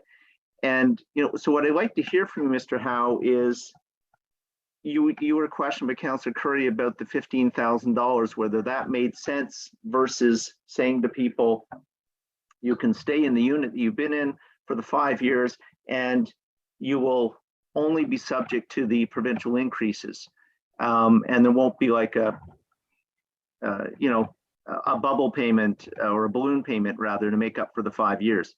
So what I'd like to hear, and I think we've heard from Acorn that it'd be something that could be looked at, is what are you able to do in that regard? Would you be prepared to modify your proposed memorandum of understanding to say you can take the $15,000 and move out, or you can choose to stay in where you've been relocated for the last 5 years and only pay rent in accordance with the provincial increases? Because I think that would go a long way to making people feel more comfortable with the proposal. I heard you take it under advisement, but what I'm saying is I think we'd all like to hear whether you're prepared to actually do it. I think Councillor Egley, so if I'm hearing you correctly, and I apologize to the committee here, what I agreed, when I had that under advisement, I just didn't quite sure about being on the spot. So I think what I will give you right now, Councillor Egley, is that we will definitely modify the terms of the MOU such that if the current tenants that elect to move into one of the comparable units, the rent in year 6 would be equivalent to the rent in year 5 plus the CPI as mandated by the province of Ontario, which is known as the allowable I apologize, I don't know the specific name, the permissible allowable annual increase. So that is something that would, as you mentioned, Council, would provide more comfort. In year 6, as I'm saying here, year 6 rent for the 4 tenants that elect to enter into the MOU, they would be subject to a year 6 rent equivalent to year 5 plus the CPI. So between 2 and 3%, you know, in terms of today's dollars. No, and I think we heard from an Acorn member that was something that they would look at more favorably. And I'm going out on a limb here, but I'm assuming you only mentioned year 6, but that pattern would continue into year 7, 8, and 9, and so on. In other words, only the allowable. There'd be no balloon payment anywhere along the way. Correct, sir. The annual increases after year 5 would be only subject to the permissible increase as mandated by the province of Ontario, and there would be no balloon payment. There would be no back-ending payment. So I do thank you for the suggestion to both Councillor Curry and Councillor Egley. We would be absolutely prepared to modify the terms either within this meeting or shortly thereafter, but I can tell on behalf of the proponent, we would do that. Okay, no, I appreciate that, and that might be helpful to this committee and its deliberations and further at council. I'm going to ask you a question that I asked the Acorn member, and who she was not able to answer the question, and fair enough. Are we comparing between where the tenants are living now and where you're proposing that they be able to live for the next 5 years? Is that an apples to apples, or is that an apples to bananas, as the analogy I used? Are they very similar units and very similar types of accommodations buildings, or are they getting into a different kind of scenario? I think for the purposes of the discussion between apples and bananas, I can absolutely state that these units would be comparable. They would certainly not be deficient, which is, I think, the more important consideration that should be put on the table. So as I mentioned, these units will be equal or comparable to what they are currently residing in. Secondly, both of these buildings are currently managed by respected property management firms in the city of Ottawa, and we do take pride in our ownership of these assets, and we do respond to tenant requests. So I'm very confident in saying it's equal or better. So perhaps apples to cherries. Okay, fair enough. Thank you for those clarifications. I appreciate it. Okay, thanks, Councillor Egley. Councillor Leeper. Thank you, Chair. Gentlemen, I was thinking about you this summer. Like many, I was road tripping and visited a number of cities, and at every hotel virtually that my wife and I stayed at, I was in commercial parking garages where there was lots of reserved parking for the hotel, the office, exclusive use of parking for third-party tenants is not new. It's not out of the ordinary. How many parking spots do you need to replace during the course of construction? Like, how many people do you have to find alternative parking for? Thank you very much for the question, Councillor Leeper. So in terms of the existing parking lot, the lot at 108 Nepean Street, which services the building, the office building, we currently have a requirement of 50 spaces. We're currently prepared to reduce that down to 30 spaces. So during the period of the next 1 to 2 years, there will be some negotiations reducing 50 spaces under obligation to 30. So I would suggest to you, depending on when we start construction and the rolling over the leases, it's between 50 and 30 spaces we have to accommodate elsewhere. And will some of those be accommodated on the currently vacant parcels that are proposed to be some replacement parking?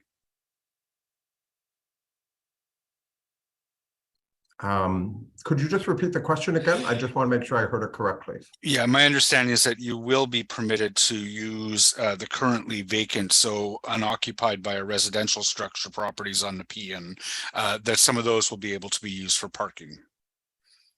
I will answer, provided that we have permission to do so. on 148 and 144 Nepean Street. There may be some short-term parking that is permissible there, but from a long-term perspective, the intent is that ultimately we will be able to park 30 spaces on those Nepean Street lots. That's assuming a demolition, but I'm taking a look at the currently vacant Nepean Street properties and trying to figure out how many vehicles you could park on there. Between 10 and 15 is our estimate, depending on A, compliance with the bylaw, and B, the final design could be parked there. Okay. So, you know, if we provided temporary parking exemption for the currently vacant lots, which is a regular mechanism that we have, you know, that reduces that 30 to 50 by some further number. So let's say there's a couple of dozen to 3 dozen vehicles that you need to find a solution for 18 months. On the assumption that you will then be able to move those vehicles into the new building, right? That does not seem unachievable.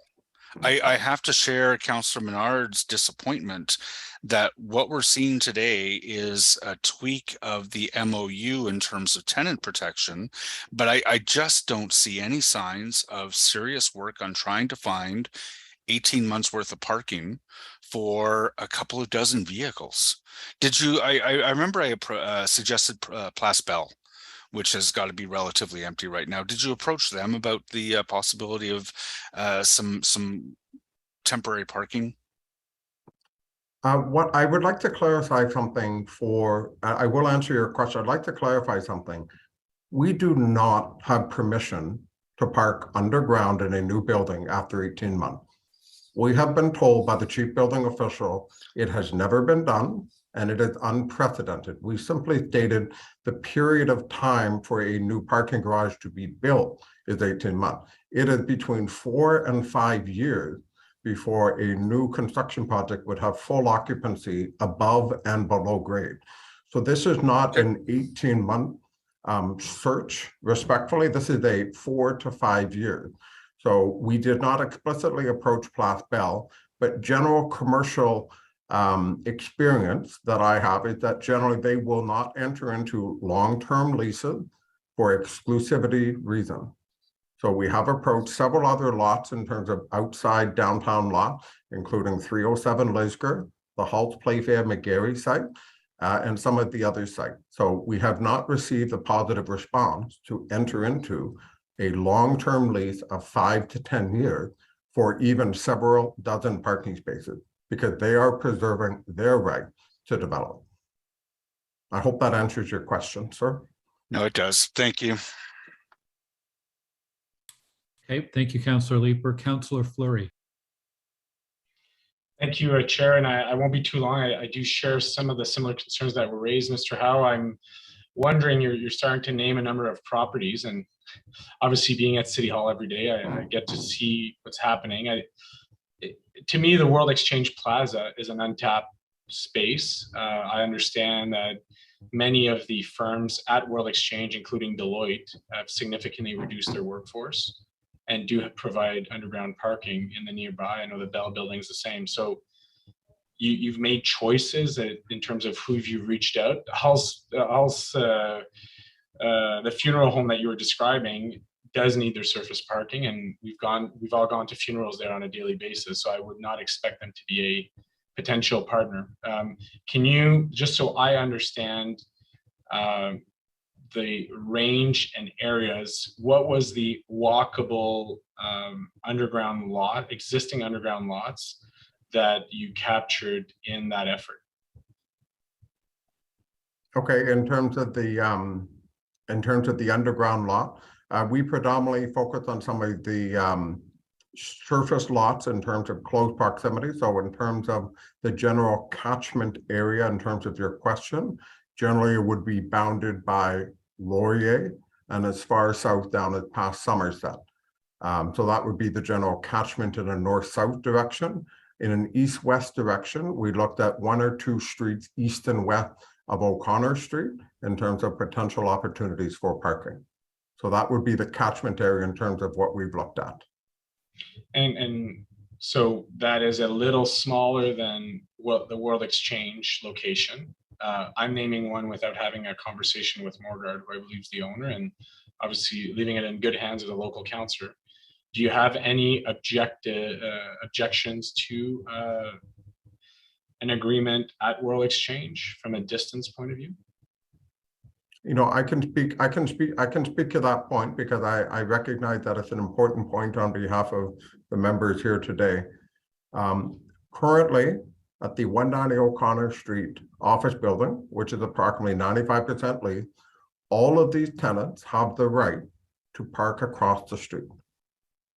The current landlord of that office building does not have the legal right or permission to simply relocate their parking elsewhere. And it will constitute a material breach of their contract. I mean, that is why we're here today to discuss the parking. But while to some extent, I do agree there are parking lots elsewhere, we do have to remember that the office building has material terms in the terms of their lease with all of these tenants that cannot just be changed. There is no avenue from a leasing perspective to simply instruct or request that they park elsewhere. Secondly, the material— Can I stop you on that? Because I do think it's an important point. I'm sorry to interrupt you, but there are legal agreements, as you've described, that state as such. Is that been discussed with those lessees of looking at options, or is that just simply relying on legal words and an agreement? I'm curious to understand that a bit better. I can answer that, definitely. I think that's a very good question. Thank you, Councillor Fleury. So at the present time, we have not opened up extensive discussion with an entirely fully leased up office building about relocating their parking. You can appreciate that in this current time of COVID, where we are trying to entice workers to come back to the core, come back to their place of work. We're trying to maintain a sense of stability and calmness as it relates to these tenants coming back to this office building. Secondly, simply asking them to relocate from a walk across the street to several blocks away, while it may not seem significant to the members of this panel today, it is a significant concern for some of these tenants, and that is one of the reasons why they entered into leases in this building, precisely because of the fact that they have parking available to them across the street. So it is not as easy as just saying, would you like to move 5 blocks up the street and park?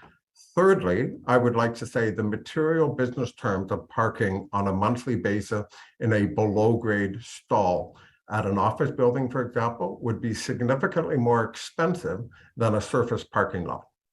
So there is a material impact in terms of both proximity to the existing office building and as well as either an increase in parking costs to the landlord, which is not something that we were looking to go, looking to enter into. So I hope that answers your question. Yes, I would have 2 follow-up elements. One is, I've lived this very directly with the Chateau Laurier. Very different property, I recognize, but the Chateau Laurier does not have the capacity it used to have. Chateau Laurier does have long-term commercial lessees on the property. And to my knowledge, they've signed a long-term agreement with the NAC for underground parking for their needs. And they've made that work with their existing commercial lessees and for daily hotel users successfully. I recognize the financial impact that you're describing on the underground aspect, but I do think that is a great caveat for those who lease. Right now, you're parked at the surface. There are underground options. Yes, a few blocks away, but your car will stay warm. Your car won't live through the rust impacts of being at surface. So I think there are assumptions of benefits or non-benefits to lessees that are maybe overplayed. I understand there are financial pressures, and I respect that. That is one of the points. But I do nuance that I do see advantages to being underground for lessees, even if it means walking an extra block. My perspective. Thank you very much for your comments. Okay, thanks, Councillor Fleury. Councillor McKinney. Thank you, Chair. I just want to clarify something on the numbers. You're applying for 30 parking spots between 142, 146, 148 Nepean. Is that correct? That's what you're looking for here, is if you get the right to demolish, but on that block, you are looking to replace the 50 that are over at 108 with 30 over at 142 to 148. Is that correct? That is a correct statement, Councilor McKinney. Okay. So it's not 30 to 50, it's 30. That's good. That's good to clarify. And just going So back. if I may interrupt, it is 50 to 30. So 50 on the east side of O'Connor Street, currently at 108 Nepean. Yep. And we will be reducing that to 30 at 142, 144, 144, 148. Yes. No, that's my point. So 30, we're talking about 30 spots. So we're looking at, how do we accommodate today? 30 spots is what we're talking about. So the portion of the lot that is empty today, if you were to get either permanent or temporary parking allowed on that portion, is it, I look at it, and to me, I've gone down there, it looks like it's close to at least 2/3 the size of the entire lot is empty today. So is it a fair assessment then to say that without removing this building, let's just say that, I know that that's not your goal, but without removing the housing that is there today, how much space is there? Like, what's a sufficient number of parking spots in the space that is empty today? What could you fit in there? The answer to your question, Councilor McKinney, is we believe today we can fit approximately 15 parking spaces on 144 and 148. It is all subject to the final approval of the City of Ottawa planning staff. But one consideration is that with the 3 lots in play, we're able to have more than one drive aisle. With the simple 2 lot, we're only able to have one drive aisle, and the city generally frowned upon double loaded parking within parking spaces. So there is some limitation to the design that can be accommodated just with the 2 lots only. Right. However, we do allow double loaded parking. It happens all over. Less and less now because, the downtown doesn't have as much people coming into it to park. But we do double loaded parking. We could go up and down Lisgar, Slater, Albert, and find double loaded parking. So there is a possibility really with double loaded parking for even more than 15 spots. And the portion of this entire property that is already vacant. So without removing anyone's housing for parking, we could allow double loaded as a temporary use and fit 30 parking spots, or at least 20 or 25. I realize you still need, yeah. Okay, thank you.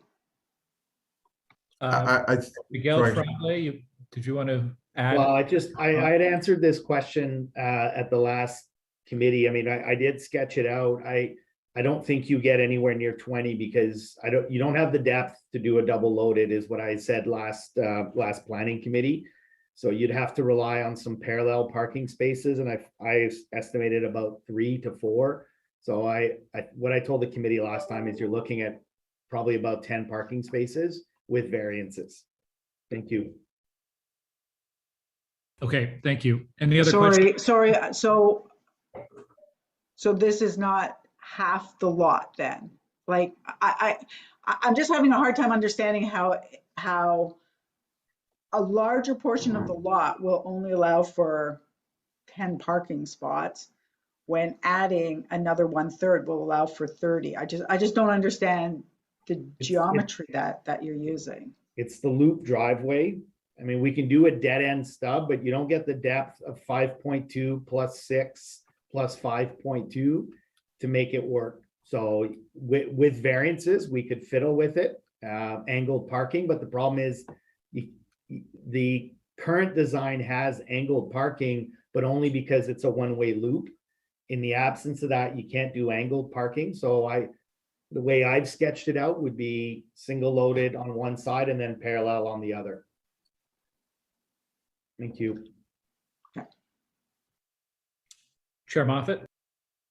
I just want to follow up on that, Miguel. Just quickly, you mentioned the stub, the dead end stub. So I back in July, I spoke about this. If you look at the aerial views of 287 Lisgar, the exact width of 144 and 148 has a stub with parking, and there's 22 cars parked there. Yeah, so, but it's not designed to municipal standards. So what I said is you would need variances to reduce the depth of the spaces, the width of the drive aisle. You'd probably have to forego landscaping, which is something that this new proposal has on the current design.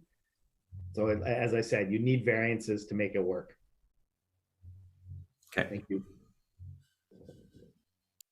Okay, any other questions for the applicant? If not, then we will move now to questions for staff.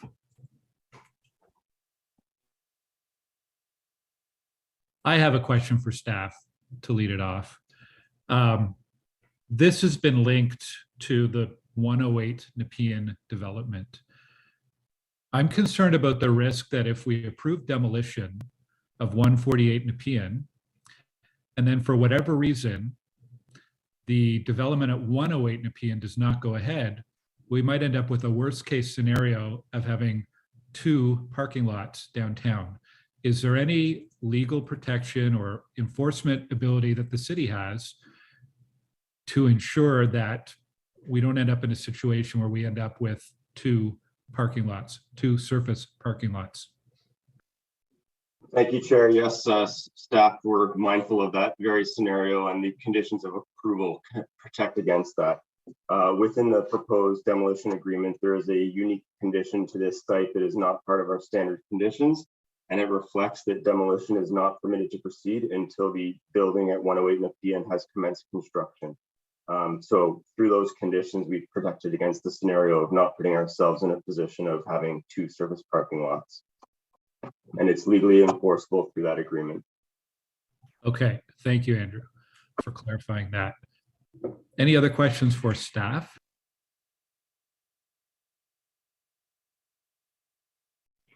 I have a procedural question for staff, and it's around the deferral motion that we had last time. So we deferred the item, but there was also a motion being deferred, I believe, in the text of that deferral motion. I know there's a new recommendation 4 that was added in this report. I just wanted to check with Mr. Mark with the clerk's office that we are procedurally covering off everything we need to as per that motion.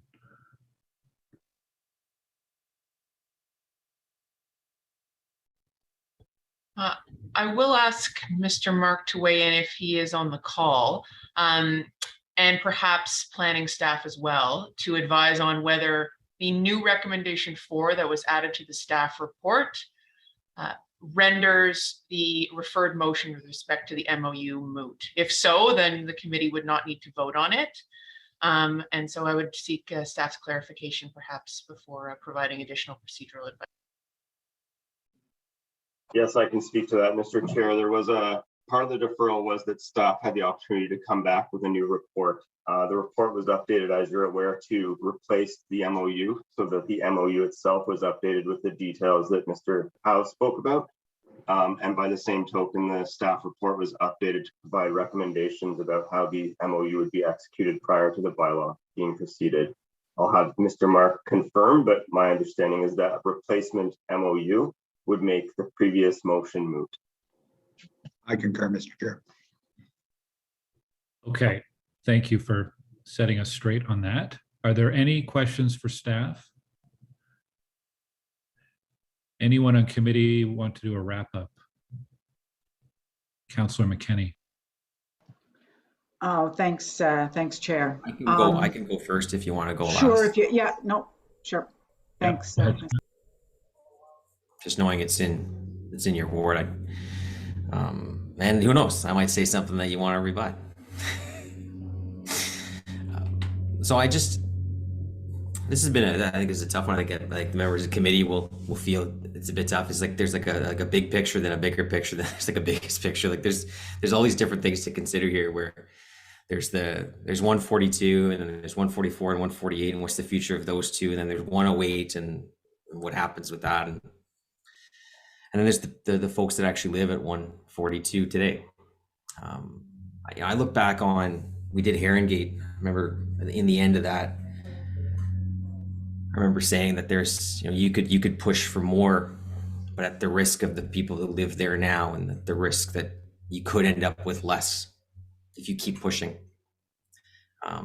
We do this around this table, around council, from the comfy confines of the Sunshine List, but the residents who live there obviously don't have the same luxuries that we have. And I don't disagree that this building doesn't need to be demolished. I do believe that they could figure this out in 144 and 148 with enough parking to be able to make this whole thing work. But to push for that, I run the risk of ensuring that the folks who live in 142 lose what's being offered to them, and in the future not receiving anywhere close to what's being offered to them today.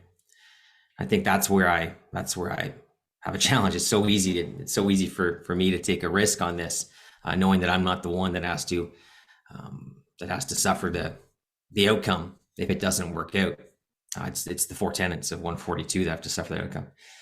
So it's not easy. I think there's a lot of different ways to look at this, but that's my concern. I mean, ultimately, when it comes down to it, my concern is that we take a chance, we push back.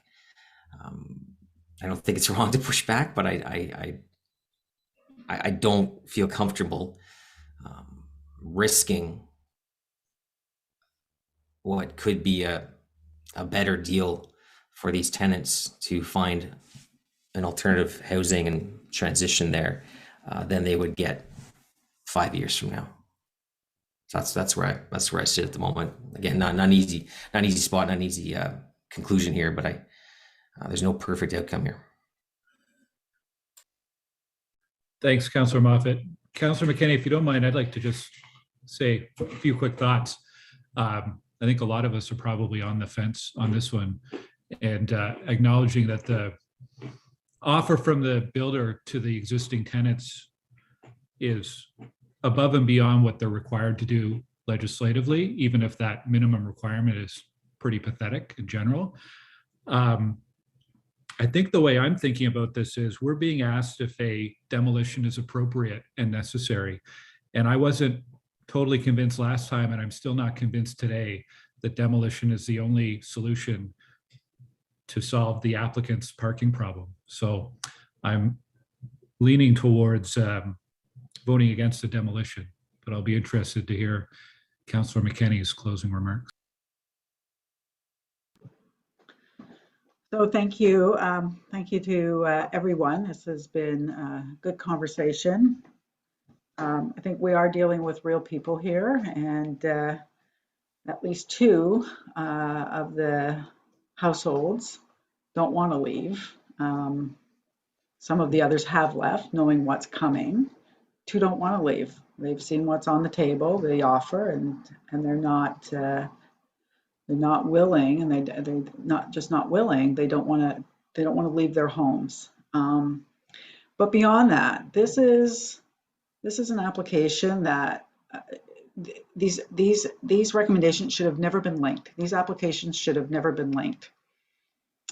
We need to look at what's in front of us based just on the merits of, should we allow for the demolition of a 6-unit apartment building anywhere in the city, but in particular in the downtown, for surface parking? And the answer to that is no. If this had not been linked to 108 Nepean, which it should not have been, nobody is opposed to 108 Nepean being developed.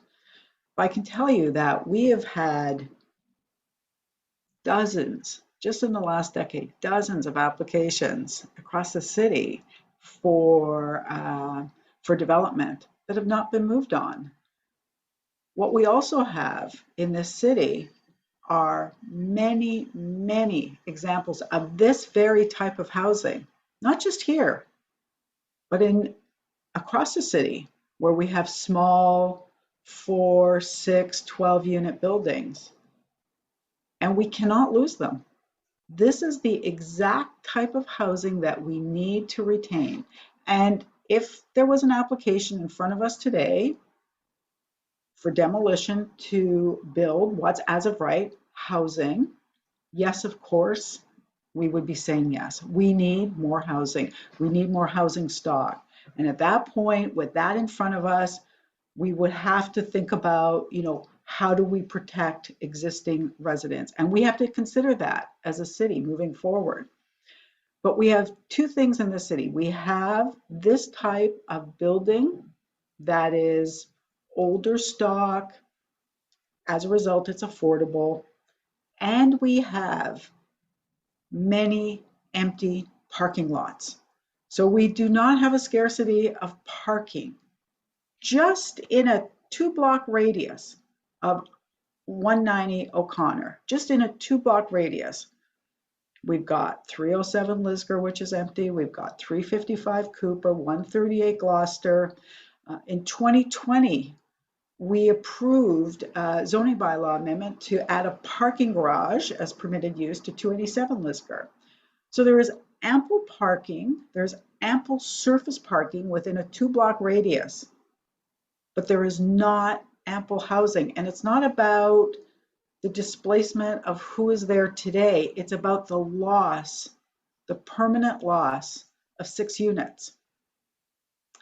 And again, I have to remind you that for every 1 unit of social housing that we build in this city, we lose 7 affordable housing units. It is why 2,000 people slept in a shelter last night. It is why over 200 families slept and stay in motels right now. Hundreds of families, children are living in motels because we don't have enough housing for people in this city.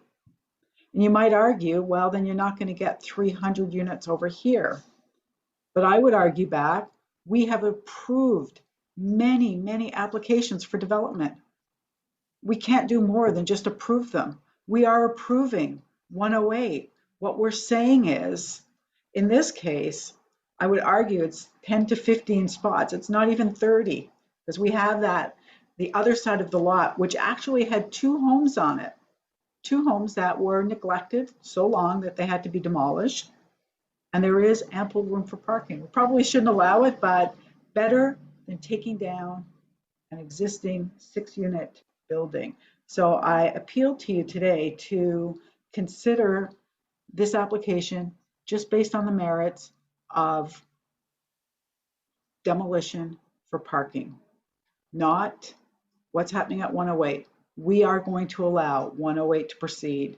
We can push back. We can push back and say, you know what? There are other parking opportunities, not rights. You have a right to housing. You don't really have a right to parking, but there are other parking opportunities just in a 2-block radius for 10 to 15 cars. Thank you. Okay, thank you, Councillor. Any other questions or comments? All right, then with that, we will go to a vote. Kelly, if you can assist with that, please. So this is on the report recommendations for item 4.1, a zoning bylaw amendment for 142, 144, and 148 Nepean Street, and demolition control for 142 Nepean Street. Councillor Brockington? Yes, but I'm going to dissent on item 2. Okay. Councillor Cluche? Yes. Councillor Curry? Yes. Councillor Dudas? Yes. Councillor Hubley? Yes. Councillor Kitts? Yes. Counselor Leeper, No. Counselor Menard, No. Counselor Tierney, Yes. Counselor El Shantiri, Yes. Chair Moffat, Yes.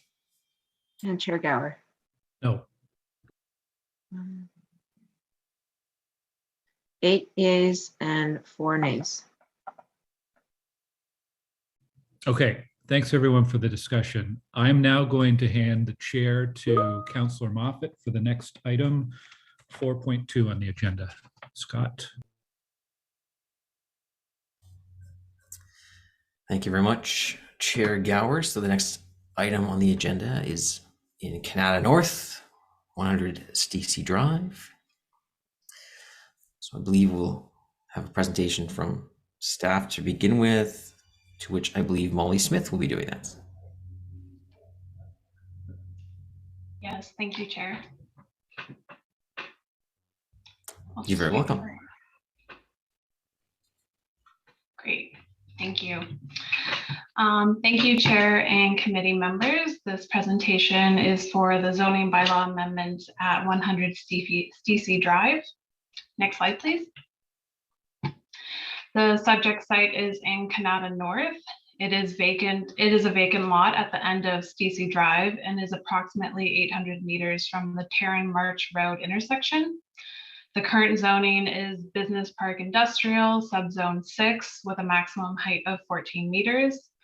The proposed zoning amendment seeks to rezone the property to R4Y with an urban exception, schedule, and holding symbol.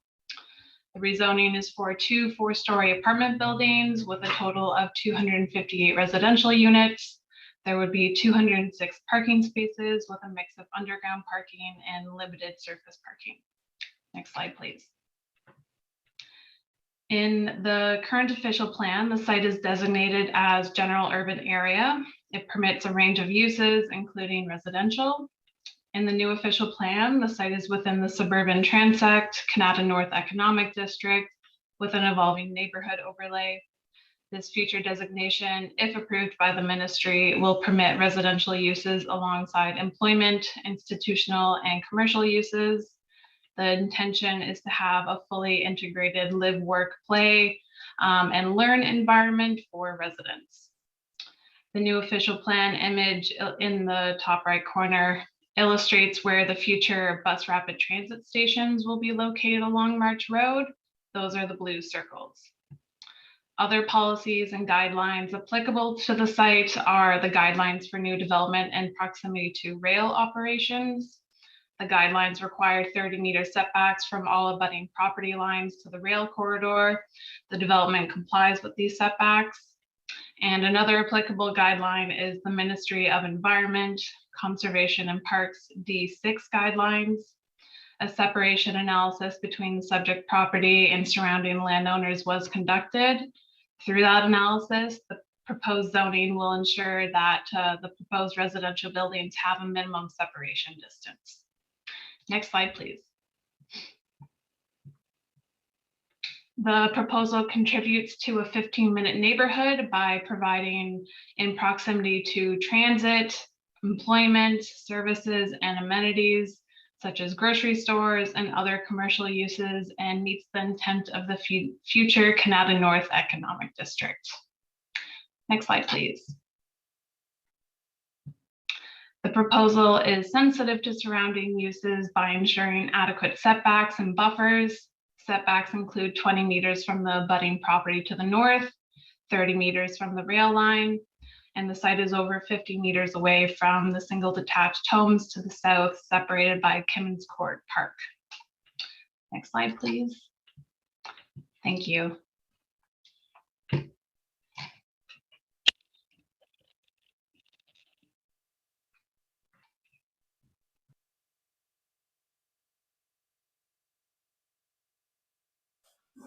Sorry, I didn't realize that was quicker than I anticipated. So, okay, thank you. So we'll move now to the applicant. And we have five 5 individuals here on behalf of the applicant. So if we can let them come in and present to us. So I see Mark Rivet. Will you be doing the presentation, Mark? Good morning, Chairman. Can you hear me? I can hear you, yes. Are you running the presentation?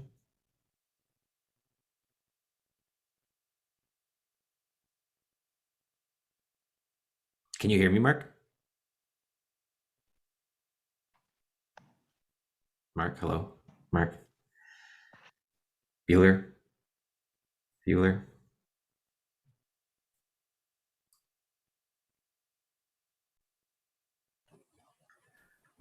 Mark, can you hear me at all? I can hear you, yes. Not Okay. too sure who's sharing the screen though. So we are. So our clerk's office put that up on the screen. Are you presenting? Are you ready? No, I'm not presenting, and that's not the project, so I'm not too sure what's on the screen. I just wanted to. It is a beautiful project. Not too sure what that all is. Yes, my name is Mark Rivet, Senior Planner Associate with Jill Richards and Associate, representing Brazil. I am in full support of the staff recommendation, and I am here today as well as representatives from Brazil, should there be any questions from committee. So do you have a presentation or no? No, we don't have a presentation. Okay. Okay, so we'll go straight to, we might come back to you for questions. We'll come after, we'll do delegations, and then we'll come back to the applicant for any questions that members of committee might have. Perfect. So with that, we have 7 registered delegations for this item, and we'll start with Robert McCauley of the Kanata Beaverbrook Community Association. I kind of thought it would have been interesting if he just presented on that other application just to see how it went. Chair, he's not on the call. Robert's not on the call? No. Okay. So next would be Ed Watts.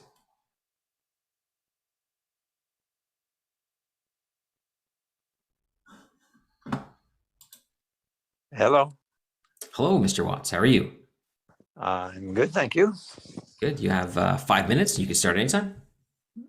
Okay. Well, first, I want to thank Kathy Curry. She spent a lot of time coming up to speed on this. And also there's been quite a few in the neighborhood that have put a great deal of effort into their input on this. So thanks to all of those. I did send several sets of input, including the one earlier in the week that went to all of the planning committee. So hopefully that that information is familiar to you, and I don't have to basically read out my email in my valuable 5 minutes. I'm just checking a few notes here. So yeah, it's kind of hard for me to know what is the best way to make the presentation here. But I'm just going to go to another screen here if you give me a minute. Sorry, I'm not that well prepared. I'm out of town.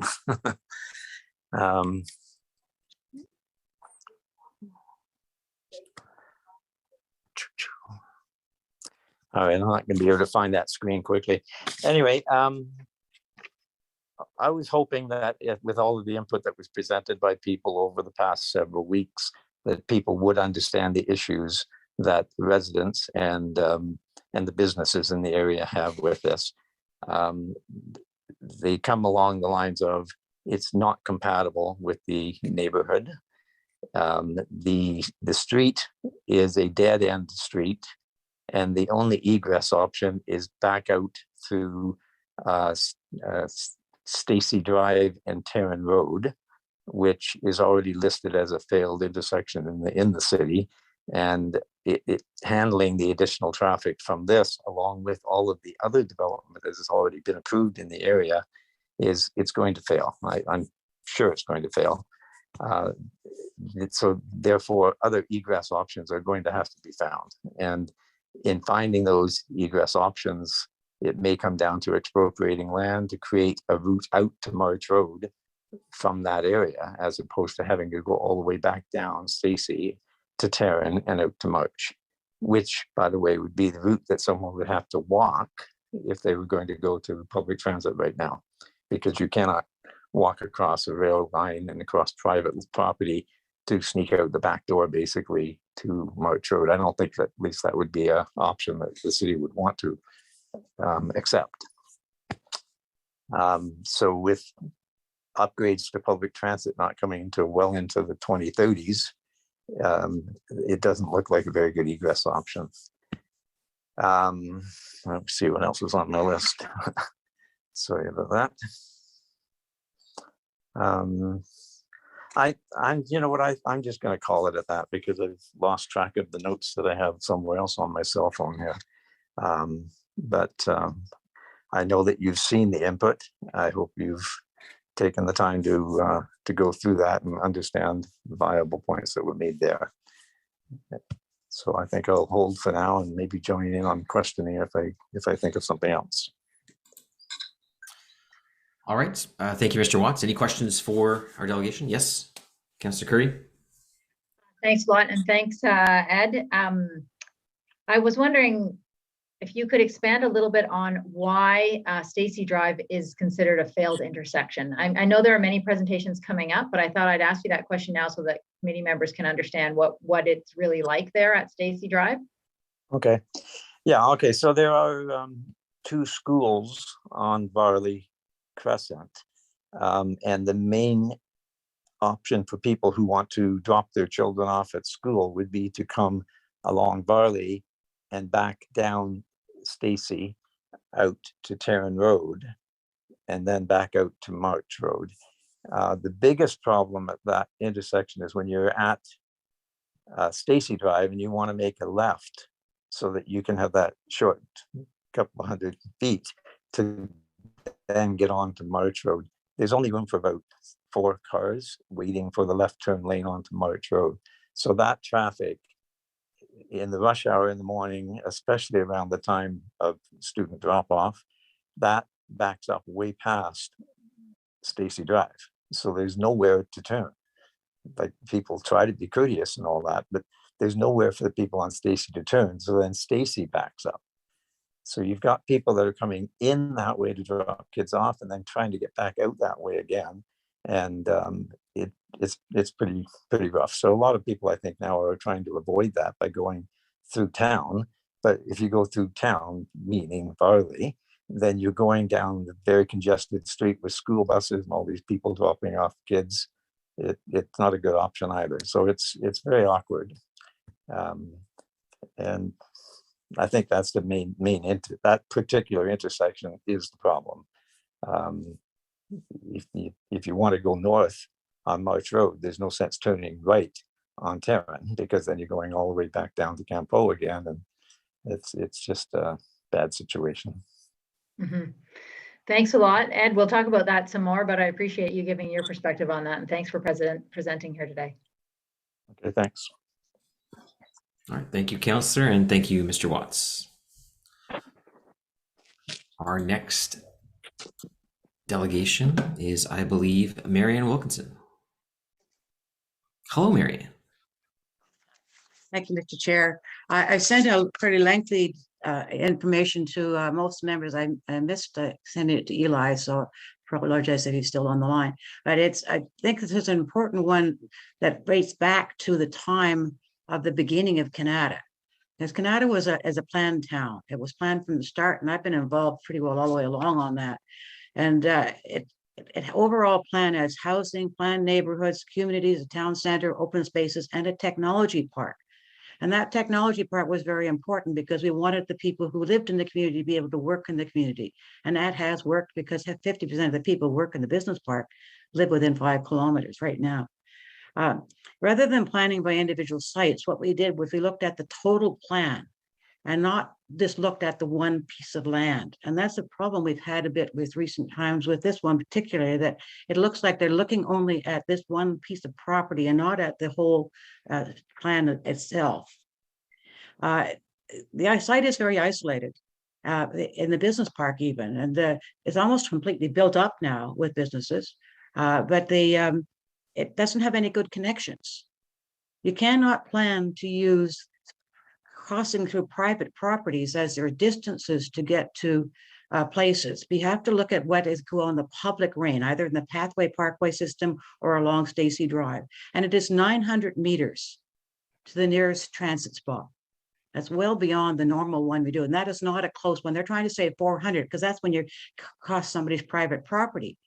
But when that happened before, the private property owners closed it off, and they have every right to do that and probably would. And the railway is not accessible either. So you can't get across it. So you have to look at the public realm. So it's isolated. There is previous discussions for using for housing were rejected before even an application was made. So there's no record of it, but it was happened. We need more job creation because the number of new residential developments that are planned right now, all 4 of them you just approved on this committee meeting, they're all in that Kanata North area. We're going to need more jobs, and that area is booming right now. And there's because of the 5D and all the other things that 5G that we're doing there. The exit from the road you've just mentioned is dangerous. I use that. It's quite close to my house, and I don't know how many near misses I've had there. It is incredibly difficult. So if they can avoid having it, the businesses tend to come and stay and go, whereas residents just come and go all the time. So I think that it's as a business park, it's actually safer than it is with what they have with residential. Also, I've looked at the radioactive material. If you look at the plan that you had before, you can put it up if you want. Right across the railway track, directly across the railway track from that site is Beth Serotronics, it's the closest one. They make cobalt bombs and various things like that using radioactive materials. And next to that is Nordion, which also uses radioactive materials. And the thing I sent you, I let you know about that one. It is a problem. And the reason that this business park was put here was partly to give a buffer to Atomic Energy of Canada, which was built at the very beginning of Kanata because of the radioactive materials there. And it's mentioned in the city staff report, but they don't give any answer to it. The vacancy rate for businesses right now is low. It's 1.2% for industrial ones. And so taking land out of industrial use right now is not in my mind wise, even anywhere in the city.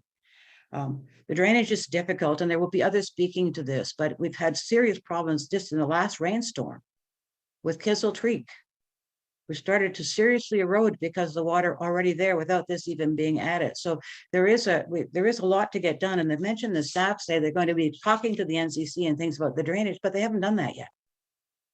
You've got the hydro lines that also are a buffer.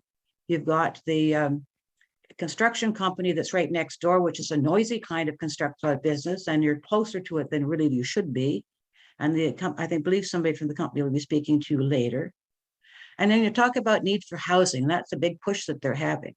We recognize that. So do you. But you just approved 4 major housing projects for over 1,000 units in this meeting already. And a couple months ago, you approved a few others, and there's a whole lot of them. There's about 10 of them under construction right now. We have a huge number of new housing units coming into this area. I estimate there'll be at least 10,000 within the next 5 or 6 years. We're doing that. So the area was designed industrial for a reason, and it should be stayed that way. So I ask you that you'd reject this zoning, and I'm happy to answer any of your questions. All right, thank you. Councillor Curry. Thanks, Marianne. Super helpful, obviously, to me and to everyone that you have always stayed involved here all the way through with me. I really appreciate that. I wanted you to talk a little bit more about, to your last point there, where we have already on this agenda approved 4 applications, and we've approved many more. When you were councillor, you had community consultations, you worked with the community, and usually you came up with a solution. I'm wondering if you can talk about why this one stands out. And we've had success on so many others in coming to agreements with developers, city staff, and the community. Well, it brings you back to the original plan to some extent. For example, Kanata North has far more high-rise apartments than anywhere else outside the Greenbelt. And that's because we had designated a town center area. And there are presently, the 9th hall building is being constructed there now, but there's already 8 there. And there's another one under construction, 2 or more under construction that you approved in the spring. There's another application in for more with 30 stories. So there's a very large area of high density housing there. And on top of that, you've approved the and this relates back to some of the things even the city did, the Long March Road with the transit coming, they want to have more there. So there is a 9-story apartment building at the end of Stacy right now on Taron. It's just started construction. They just got the crane up. You have another one on March Road at Klondike, which is I think only 6 or 7 stories. It's under construction now. And there's another one just off of there next just up the street from that one that is in a plan of subdivision, which has some singles as well, but there's an apartment building there as well. So there's a lot. And then the ones you've just approved in the business park, there's a subdivision underway along Terry Fox Drive that's under construction. K&L lands are just, they've got servicing in, they're going to be going ahead soon. All of these were part of the plans from the beginning, or were ones that were added in by expansion lands that the city approved, which the community dealt with at the time that they were made into expansion lands. So this is one where we're taking something that was part of a long-range planning and doesn't fit in. It was the whole principle of having communities, residential communities in Kanata, was that they should be integrated with neighborhoods leading to the community itself. And this is outside of any neighborhood, outside of any community. It's also on a street that is already a lot of small businesses on. This is the street where the small businesses go. Not the big ones that you see here about now in along March Road, but these are smaller ones which people can be able to afford to start the startup companies. A very big area for startups. New building was just opened quite recently that was built on that building that I worked on when I was on council. As you know, it takes a while sometimes for buildings to actually get built, and that's happened now, even during COVID. And there's a program next week in September that they're going to be going over. Terry Matthews has set up an event to talk about what's happening with the business community. And we need to have the business community able to have all sorts of different kinds of buildings. And that was what the plan was. So it's the community will look into the others. They'll make suggestions and ideas and things. They'll criticize some points, but in the end, they'll come up with a solution. This one, we couldn't do that. We've tried. We talked about it a lot. We've had a lot of consultation on it within the community, as well as what the city did. And the city had 2 public meetings on it too, and it still isn't working. And I really think it should stay to be the zoning that's been in place for 50 years, been on every official plan that was ever done. It's still zoned, it hasn't changed yet. It's still zoned industrial. And it is that one, and that road is almost finished. There's only one other spot left on that road to build an industry. So it's not like it's being left forever. I don't think it will be. Exactly. Thank you very much, Marianne, for explaining all that. Thank you for coming today. Oh, I'm glad to be here. All right, thank you. Councillor Leeper has a question for you, Marianne. Yeah, thank you, Marianne. I'm just taking a look at this property and its proximity to things like transit and amenities. I am all for higher density housing in our suburbs, and the residents of Kitchissippi are asking that density be better distributed right across the ward. And I like to see the density coming to our outside the Greenbelt communities. But I'm trying to understand how this as housing contributes to any kind of, 15, are they going to live in a 15-minute community here? It doesn't look like it. I mean, virtually anything they want to get to is going to require driving. I think so. The only way out is going out down Stacy.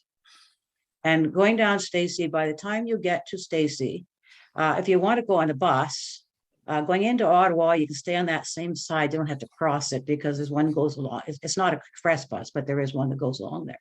Okay. But if you want to go to the business park, you got to cross the road, which you've already heard is terrible. And if you want to go to the grocery store, you have to go down there, then you have to cross March Road and come back. So as the crow flies, you're not that far from the grocery store. But if you want to get there, you're going to have to go probably 1.3, 1.4 kilometers. Yeah. And not most people don't walk that. Occasionally people do. And there are a few people that walk down. I've seen them walking down from Beaverbrook into it. It used to be right in the center of our community, and it unfortunately moved to the road. But it is not as close as it used to be. And Beaverbrook was a 15-minute community. It was built that way in the first place. And so that is something we really strongly support. But for transit, this is terrible. You're never going to have a bus on Stacy because it doesn't go anywhere. And so you're going to always have to get out to it some other way, whether it's the bus rapid transit or the local transit. Now, and even bus rapid transit won't have for 5 or 10 years anyway. And I mean, But it even might just be getting 5 to the years, that's metro, uncertain. even just getting to the metro. Getting to the metro, you have to go down to Stacy to the end, turn and go over to March Road, and then turn back on March Road to get to it, unless you actually cut across private property. And I don't think we can use that. It might happen. I'm sure it will probably happen. But as long as the citizens let it happen, then it's okay. But you can't use that as your criteria. Yep. The traffic congestion, I'm having a little bit more difficulty understanding that as an objection at the corner of Stacy and Tarrant. I wish you would come at 8:30 in the morning when the president, even now, because once schools go back. So the TIA speaks to 75 cars per hour. So not quite 2 cars a minute, a little over a car a minute coming out it will per take hour you on maybe, average. let's Is put that it this really going way. to add that much? Oh, yeah. Right now, what's happening, you can wait in line for 10 or 15 minutes to get through that intersection. And every time you do, you're taking your life in your hands in rush hour. It's okay with a rush hour. In the morning rush hour is the worst. That's when the schools are the same timing as people going to work. And you've heard about the schools, they come out there. One school driver told me that she drives special needs kids to schools and she has to go from one to the other. So she'd come along Tarrant Road and she'd be able to turn up Stacy because the traffic was going the other way to get to the school to drop her kid off. But then she had to come back off to go to another school. And she told me that took a minimum of 20 minutes. And it's about 300 meters, maybe 400. Because what happens is Tarrant turns to 3 lanes there. Yep. The left turn lane turns left onto March Road, and that goes to the business parks. There's a lot of traffic in the morning going that way. Okay. The straight ahead one goes down to Carleton Avenue across the way, and it takes a few people in that part of the business park. It's not nearly as much used. Okay. And then the right turn lane turns right on March Road to get to the Queensway. So some people do that. If you want to go into the Queensway in the morning, the only thing the city did, because they know it's a failed intersection, they put up a sign saying don't block the intersection. Well, some people still don't do that, so you can come across, but that's the first lane because that's the left turn lane. Then the center lane that's going through has more space because fewer people are on it, and you can't even see if they're coming most of the time. If there's a bus there, you can't see them at all. So you sort of inch your way out, and if that's clear, then you inch your way a little bit forward to see if somebody's coming on the other lane. And I tried to get the city to put a secondary traffic light there just to give us that and tie it to the one on March Road. It's very, very close. And I say, well, it's too close to another intersection. Right. Which it is, but it's very dangerous. And people wanting to go into the business park by bus, the closest stop for them to go is the one on Tarrant Road that's not too far from that intersection. Then you have to cross those 3 lanes of traffic in rush hour. Now, if this were developed as the larger plan calls for as business park, as light industrial business uses, would it be any different? Yeah, it would, because in the morning, people will be coming into the business park, not going out. And that's when the worst part of that problem is there. So it's and most of the businesses we have there do not have huge numbers of employees. But there is traffic going in and out for that, but it's not heavy. I know a new one depends on what business goes there, obviously, and how many people they have, etc. But if it's like the others that are there now, it wouldn't be a big problem. And because they're the opposite direction to what the people getting out from there or out from the school are going, it minimizes the impact on that intersection.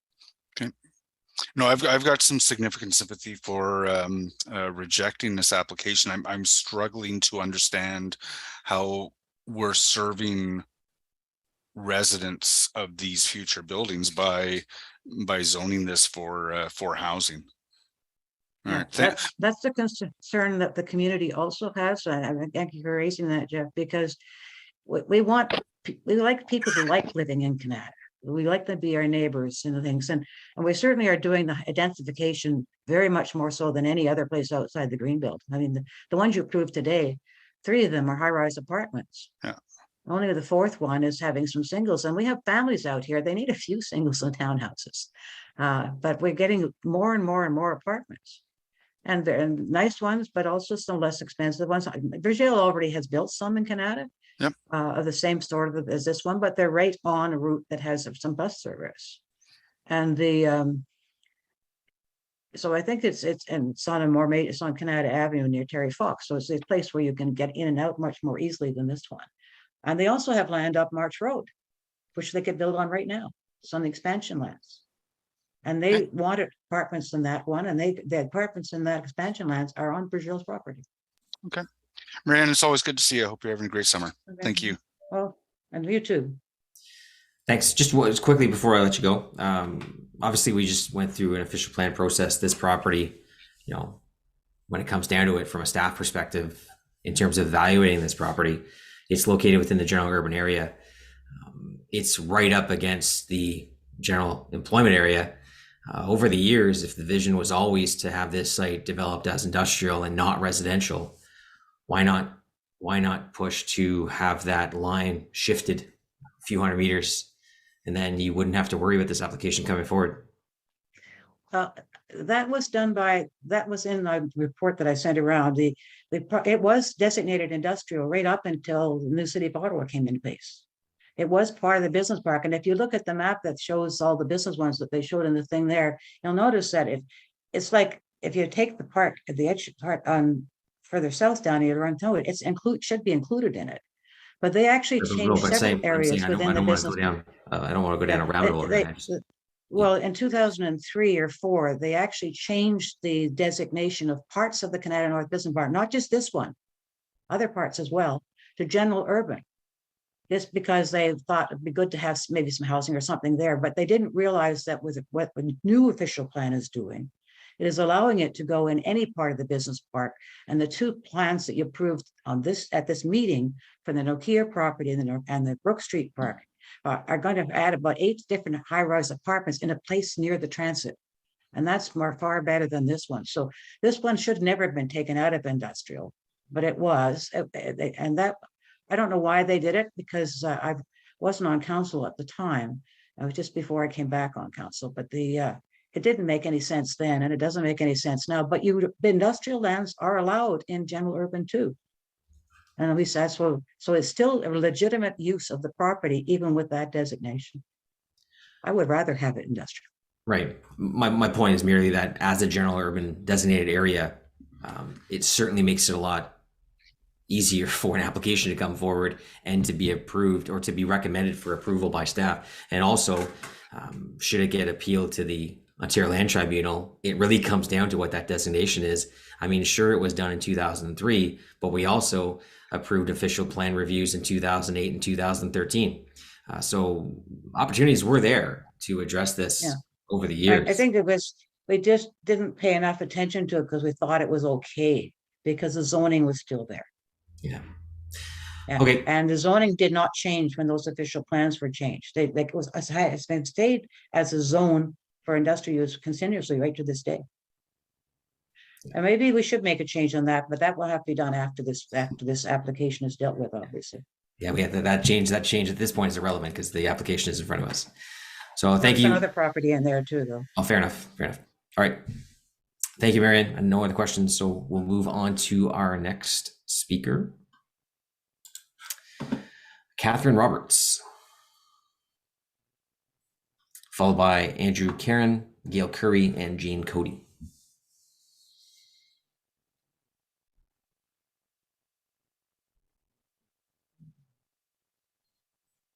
Hi, good morning or good afternoon.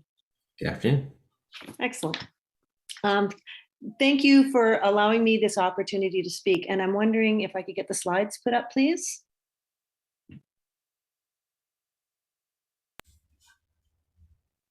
Yeah, we'll get those up. We'll just.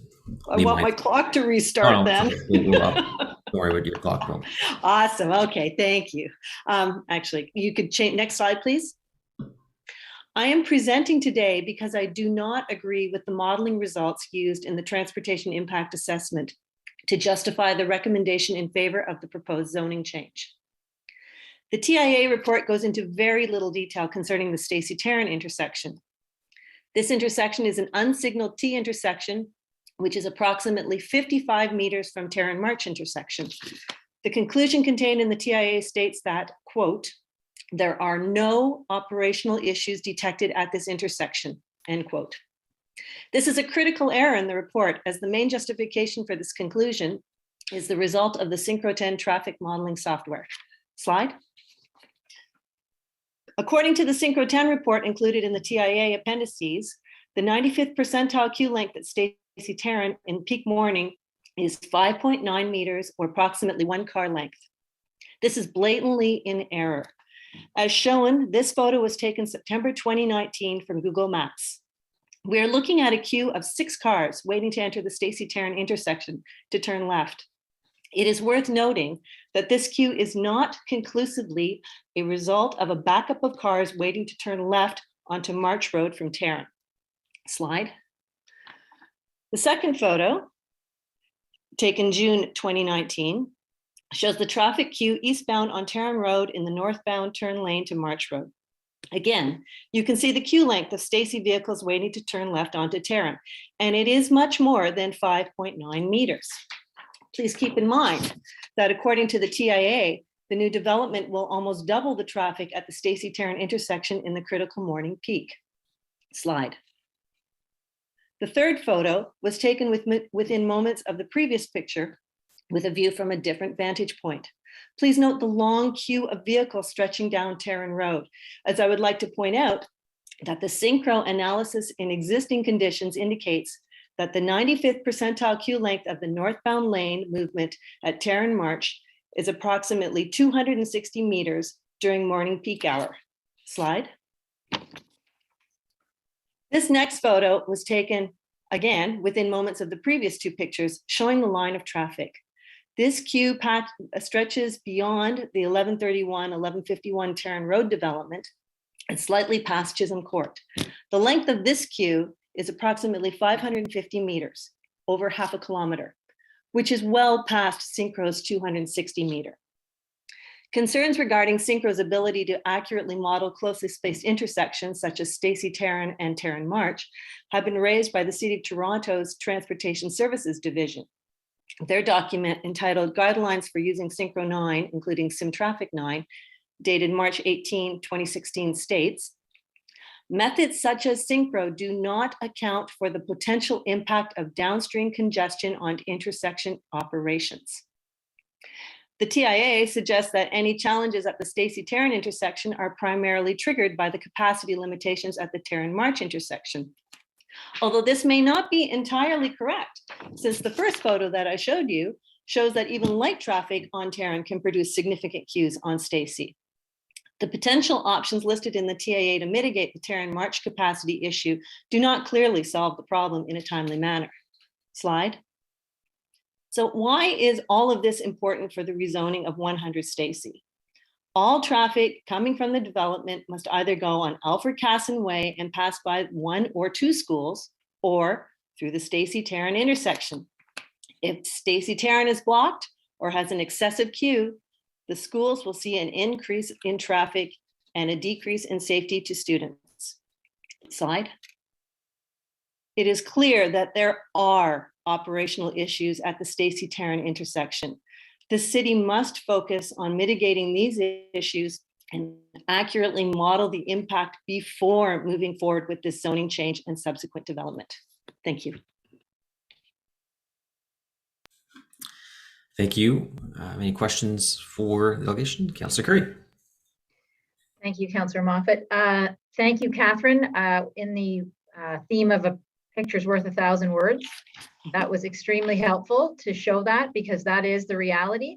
I guess I just want to say to you, and all of this was taken before we have the building at Tarrant in March, which is also in your photos, but it's just a field right now, and the one that's coming on Weeping Willow.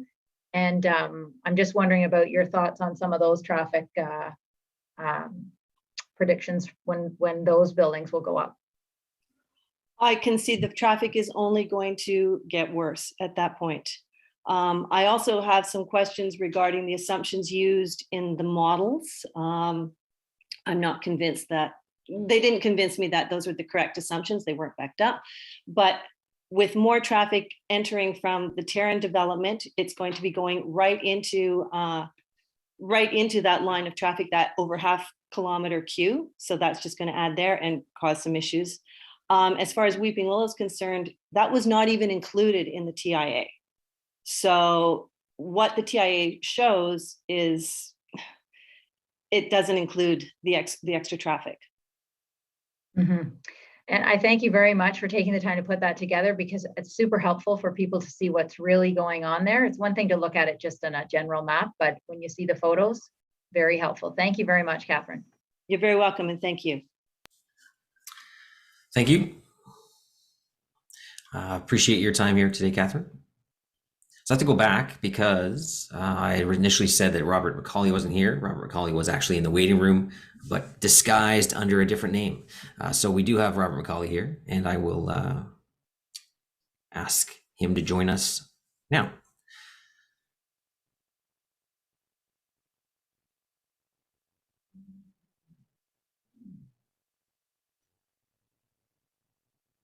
Mr. McCauley, can you hear us? Are you there? He seems to be muted, Chair. Okay. Well, hopefully he unmutes himself and we can carry on. Hello. Oh, there Hello. we go. Sorry, thank you for giving me some time. Apologize for the mistake earlier. I had computer problems, so I had to use a colleague's computer. I'm not Diane. But a lot of my points have already been covered by previous speakers. But I'll just stress maybe one or two points here. Going into this call, the view of the Kanata Beaverbrook Community Association, which I'm representing here as a director, was that this application was premature for the residential proposal. It's presented as a transit-oriented design with provisions and allowances for transportation consistent with adequate transit and road access already in place for this site. Neither of these are the case today, as you've heard already, nor are they planned for the near future. The BRT completion date will be post 2031, if not later. And the failed intersection that you just heard Catherine talk about in detail is a reality too. So again, this is premature for the purposes as presented by the applicant. I think this application should be refused until such time as the City of Ottawa provides adequate transportation, either road and or transit for this site. I think that's all I could add that's new. Thanks for the time. Thank you. So we have a couple questions for you, Mr. McCauley. We'll start with Laura Dudas. Councillor Dudas. I don't know why I always do that. Thank you, Chair. I just wanted to note, I've been listening to yourself and the other presenters, Catherine, before you, and this is so reminiscent of the community that I serve, one of the communities I serve in Bradley Estates, where development is forthcoming in tidal waves, and yet the infrastructure can't keep up because it's just not there. And that's having a massive impact on the quality of life of those who live there. And there's promises of BRTs and there's promises of infrastructure improvements, and yet we are, years and years away from seeing any of that in these communities. And I just wanted to thank you for being here. I wanted to thank Catherine before for showing those images, but I wanted to ask, once again, being not in close proximity to amenities such as shops and things like that, having constant traffic congestion, not being close to BRT, I'm assuming that increasing the residential impact on our community is only going to have an impact on the quality of life of those who already live there. And I was just wondering if you can kind of elaborate a little bit more on your experiences in that circumstance. I think that's a very good point. We're putting development, we're approving developments without having the infrastructure already there. And it's very disruptive to install an enhanced road or transit after the fact when you're not dealing with a greenfields project. Like if we talk about part of the Kanata North proposals that are on the table is the Kanata North Tech Park, which has a fairly massive multifunctional proposal that's being developed. And it's a great idea, but it's going to increase the number of travelers by a large number without having access into Kanata north, either by March Road or Carling, which are the main two opportunities, until those are upgraded. And how do you upgrade them without tearing them up and taking them out of use at the worst possible time? So I don't know. I guess it's just, it's a bit of planning, looking backwards and saying, why didn't we do this in a different way? But I think it does identify the need for a more proactive approach. And I don't even think that looking for the BRT or the LRT is to solve some of these problems, because it has to be sort of neighborhood-centric transit that's reliable and timely to get people out of their cars so that we can reduce some of this load on the roads, which I don't think are ever going to catch up, regardless of whether you're in an EV or the cars we have today. Anyway, that's just my thought, Laura. Thanks for the question. Yeah, thank you very much for your comments. I think it's important that it's a chicken and egg situation, right? Infrastructure first or building houses first. And sometimes it melds better than others. And sometimes maybe infrastructure catches up a couple of years later. But as I'm seeing from this application, you're talking about years from now, and this application is asking for development now. And I'm eager to ask staff some questions, but I'm at the mindset right now that this shouldn't go forward. So thank you very much for your time, Robert. I appreciate it. Thank you. Thank you, Councillor. And now we go to Councillor Curry. Yeah, I wanted to say thanks, Rob, very much. I know Neil Thompson, the chair of the Beaverbrook Community Association, was helping you with this, and some of the conversations we had, similar to what Laura with Councillor Dudas was saying, was that the assumptions about the transportation are the problem. And I wondered if you had any further comment on that, because we keep hearing 2038, but then sometimes we hear 2041. Sometimes we hear, well, there's no date because we're dependent on LRT, BRT, widening of March Road. I wonder if you had any other comment on those other assumptions. Just to say that Neil and I have talked about the transportation master plan, which seems to be a document that's been in preparation for some time, but I personally haven't seen much coming out of that would make me more confident that the future is going to be better than the past. Because it really is looking out probably 30 years or more than just 5 years, but a long time to be able to make those decisions with good forecasting tools. So is there a transportation master plan that's coming along that would cover off all this stuff and give developers a better handle on what they're trying to deal with as well? It's coming, but it's not here yet, hence the assumptions. Thank you very much, Rob. Okay. Thank you, Councillor, and thank you, Mr. McCauley. Thank you. Back to our list. Our next speaker is Andrew Karen.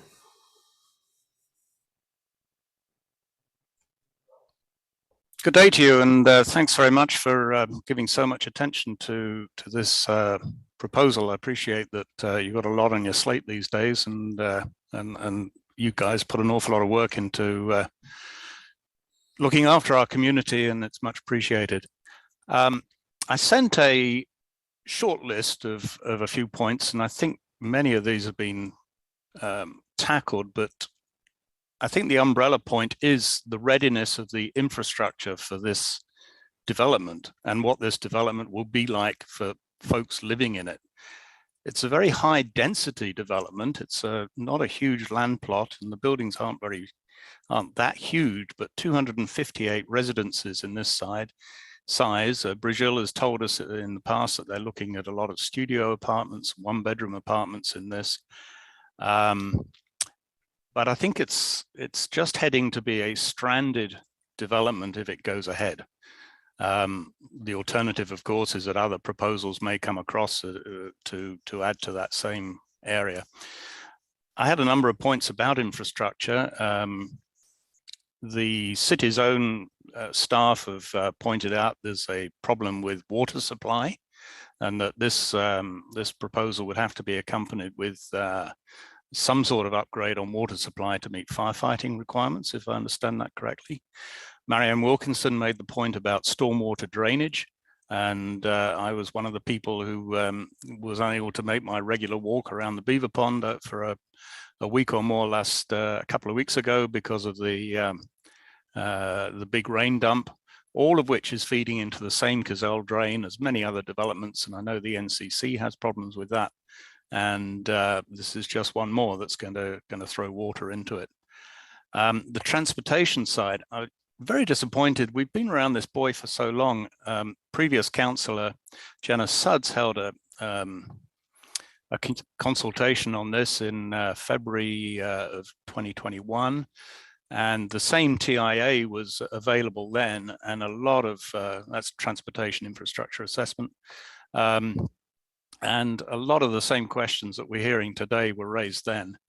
There was a lot of, I think, disingenuous stuff about the proximity of the future BRT and how close the supermarket is and the drugstore across the street. But the developer has no proposals to make a pedestrian access other than, as we mentioned, this long walk down the length of Stacy and around to it.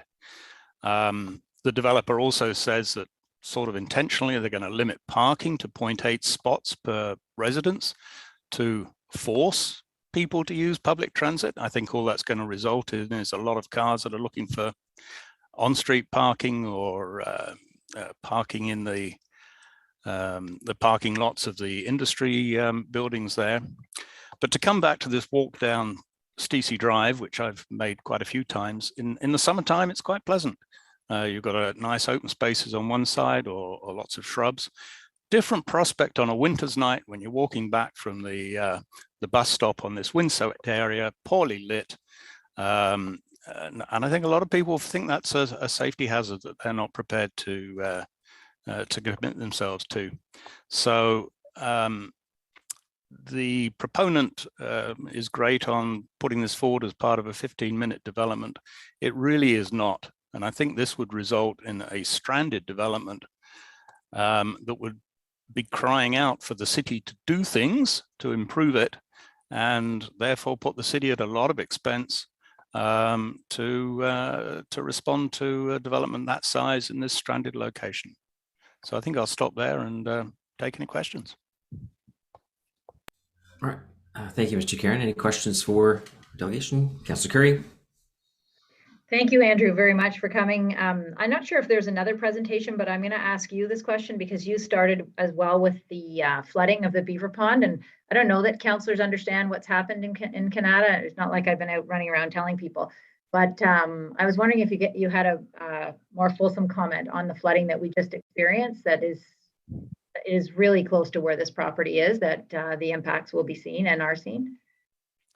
Yeah, well, it could be seen on one of Molly Smith's slides there that the Gazelle drain runs roughly north-south at the western edge of this development. And I believe, and I don't have chapter and verse on this, but the Kanata Northlands Phase 9 has taken an awful long time to develop because of the concerns of the NCC about that whole infrastructure. The Gazelle drain feeds into Watts Creek flows down to Shirley's Bay and out into the Ottawa River. And there have been big questions about the capacity for that. And just as a first-hand example, that big rainstorm we had, I think 2 weekends ago, it was the following Friday that I was attempting to walk around the Beaver Pond. The footpaths were still flooded. The Beaver Pond was probably elevated 1.5 meters from its normal level, and the Gazelle drain was in full spate, presumably trying to drain what was there. And this is before the full build out of the KNL Zone 9 completes, which is only, and that is already committed to throwing more water into the Gazelle drain. And this development with its own stormwater pond is relying on that same outlet. I'm not a water engineer, but it just looks as though it's going to be a problem. Thank you very much for that. I just wanted to make that point because it'll be something I have to say in my closing points as well. Thanks, Andrew. Welcome. Great. Thank you, Councillor. And thank you, Mr. Karen. So we have 2 more delegations. Next up is Gail Curry, followed by Jane Cody.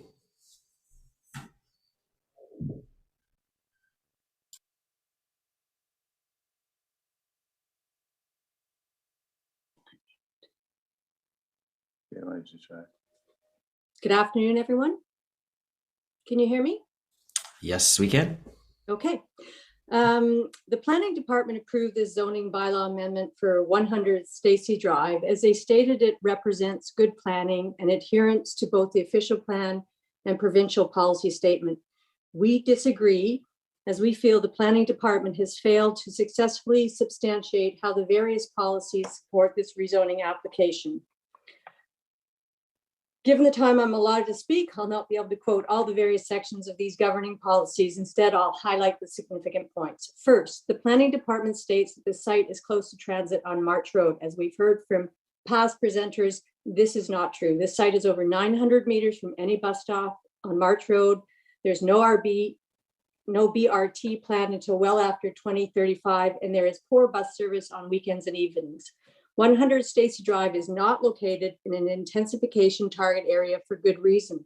It's not on an arterial road, it's not within the required distance to transit, and it's not near the Kanata Town Center. When dealing with intensification of this magnitude, these are important planning factors that are not met by this application. Concerning site parking, the planning department reduced, as Andrew Karen just talked about, the minimum parking rate from 1.2 to 0.8 per dwelling unit, and states in their decision, I'm quoting from their document now, reduced parking is an effective way of getting residents to consider other travel options and to encourage transit use.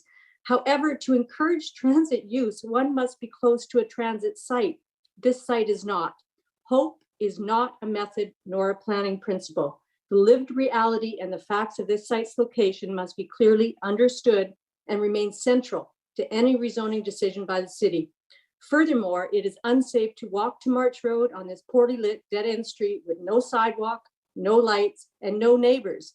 Because remember, this is in an IP6 zone, and the reality is businesses on Stacy Drive are pretty much deserted evenings and weekends. So it's not close to March Road, and it's just not safe to walk to March Road. Second, the density of this intensification, which could potentially mean over 500 people, is grossly disproportionate to the adjacent low-density residential and industrial communities. The official plan makes it clear that the city, and I'm quoting, will continue to regulate the location, scale, and type of land use, end quote, and goes on to state the city supports, quote, intensification in a manner that enhances and complements the desirable characteristics of the many existing communities that make up this city, end quote. This level of density will disrupt forever and alter the community character by the disproportionate number of people proposed for this site relative to the number of people living in the adjacent communities. This rezoning application assumes this level of intensification is acceptable and somehow can be seamlessly integrated into the adjacent low-density communities. It cannot. This rezoning will have an adverse impact on the way we work, live, and play in this community. Intensification does not fit within the context of these R1 and IP6 low density communities. Third, and lastly, planning departments state that this rezoning application, and I'm quoting, fits within the existing and planned context and is compatible with surrounding land uses, end quote. This is not true. This proposal is not compatible with the local character of the area. The official plan states, and I'm quoting, compatible development means development that, although it is not necessarily the same as or similar to existing buildings in the vicinity, can enhance an established community and can coexist without causing undue adverse impact on surrounding properties. So being compatible with is not the same as being the same as. Being compatible implies nothing more than being capable of existing together in harmony. Harmony means balancing development against contextual fit. Does it fit well with its physical context and work well with the existing planned vision of the adjacent communities? We say no. We argue that this rezoning is incompatible and does not enhance the adjacent low density, low light, low noise, low impact IP6 and R1 communities of Beaverbrook, Kanata Lakes. This rezoning application does not sufficiently balance intensification with integration into the existing communities. This current zoning mix of IP6 and R1 communities have had no adverse effects on either community for decades. We have and continue to live in harmony, and that's good planning. In closing, Beaverbrook and the Kanata Lakes Association do not support this rezoning application, nor do the past and present councillors for this ward, Marianne Wilkinson, MP Jenna Sudds, along with Councillor Kathy Curry. We urge the committee to reject this rezoning application as well. Thank you for your time. Thank you. Just a quick question on your comments that the area is deserted in evenings and weekends.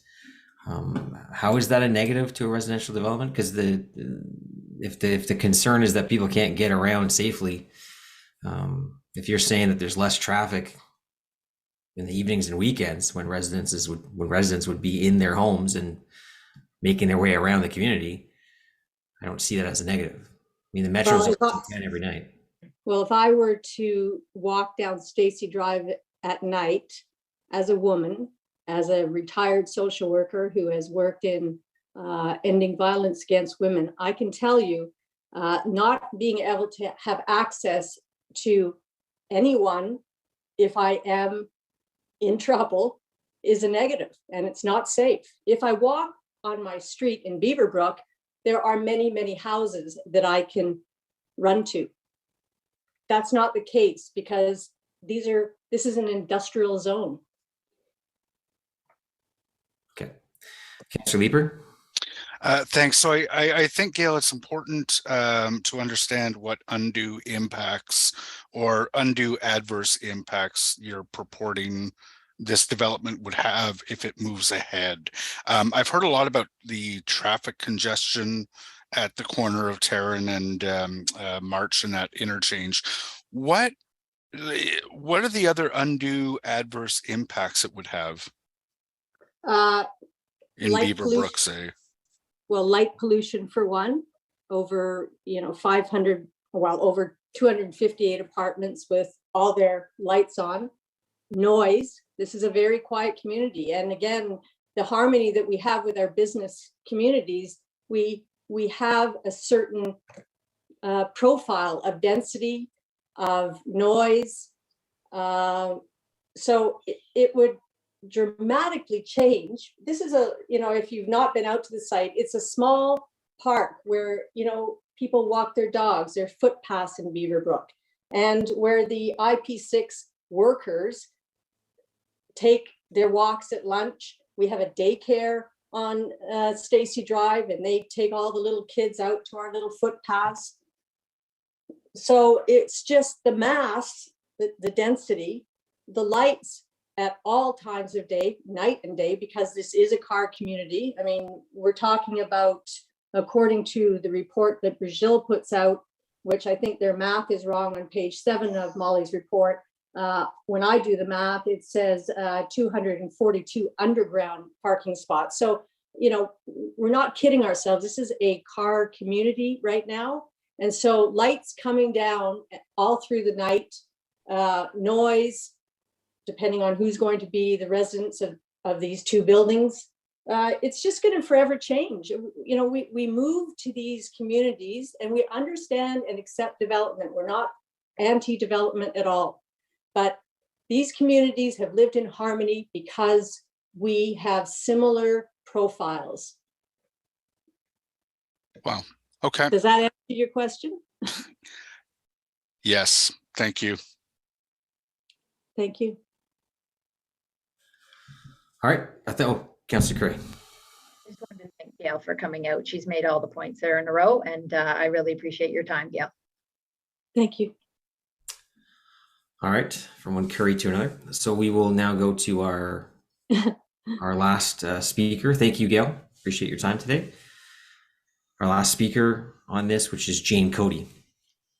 Reminds me that I keep on talking about R1 zone a lot. I just reminded that Kanata is the only suburb that has R1 zoning, oddly enough. Okay, Jane, go ahead. Hi, thank you very much, Chair, for permitting me to speak on behalf of Cody Construction today, which is located at 40 Station Road. And the first thing I would like to step up with is the classification that Molly had brought forward. City of Ottawa have never once in 40 years addressed Cody Construction located on this 40 Station Road with information Nothing in writing to state that Cody Construction would have been classed as Class 1 industrial. When we go through as a company, when we go through what we now can see much better, we feel that Class 2 should have been where we sat, just because of what happens and what works with our company. We currently work with Nordion, and we can go back to 1970 when Cody Construction moved in onto the commercial industrial zoned area with the purchase of our property. And we work along with what was Atomic Energy, Nordion, Best Medical, and have worked in the high tech industry since that time span. So that's the first start of classification. So without direct communication from City of Ottawa to our company, we're sitting here with why would we be a Class 1 when we should have been a Class 2?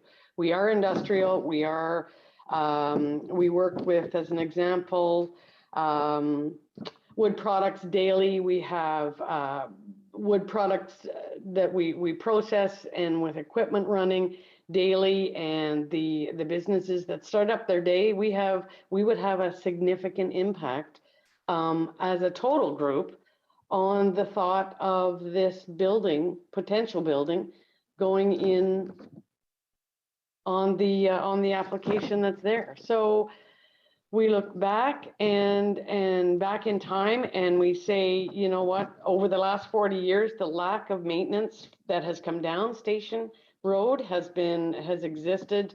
And I mean, between Nordion and Cody Construction, they are the ones that have been basically keeping that road viable for use. If there are changes, I mean, the roadway will need to be brought up to proper specifications in the future due to an influx of commercial properties, if it's permitted to grow in the areas of expansion on Station Road. So without someone truly driving up and down and looking to see what's there, there are still some issues.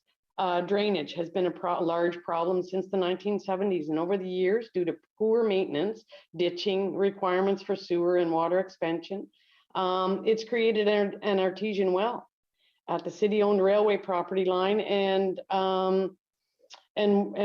Brazil Construction. So the railway and access crossing has been flooded numerous times.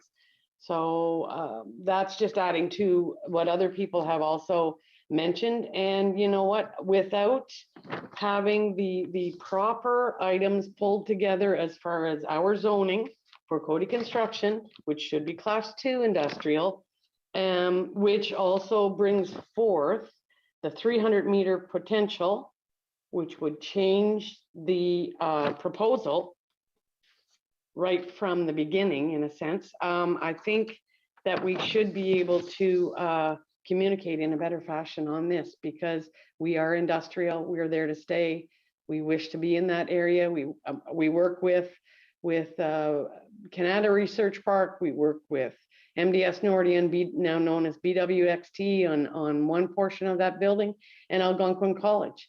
We have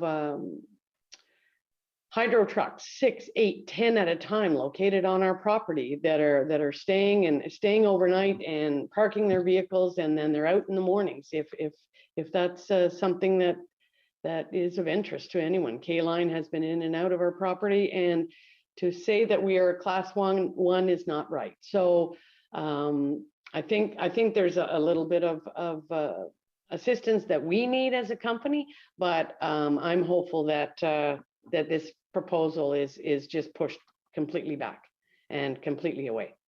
Thank you very much. All right, thank you very much, Ms. Cody. A question for you from Councillor Curry. Yes. I just want to say thanks, Jane, for describing that, because I wasn't sure if Cody Construction was going to be here to be represented today, but I just want to say thank you very much for explaining exactly what the neighbors are to this, so that the committee can understand that. So I really appreciate you coming today. Thank you.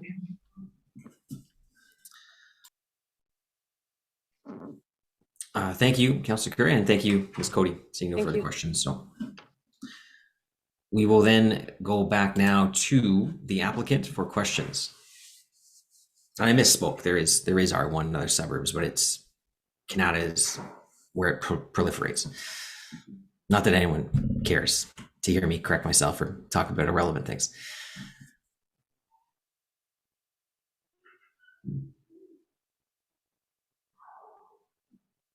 So just wait here as the applicant streams back into the room. Or not.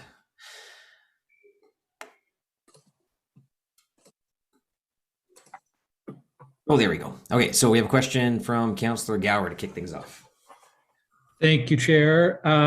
It's about pathways and sidewalks and so on. I was just looking at Google Maps and doing some measurements. As the crow flies, this site is actually really close to a lot of community amenities. It's 1.2 kilometers from the Richcraft Recreation Center. It's 490 meters from a Metro grocery store, and it's 500 meters from George Vanier School.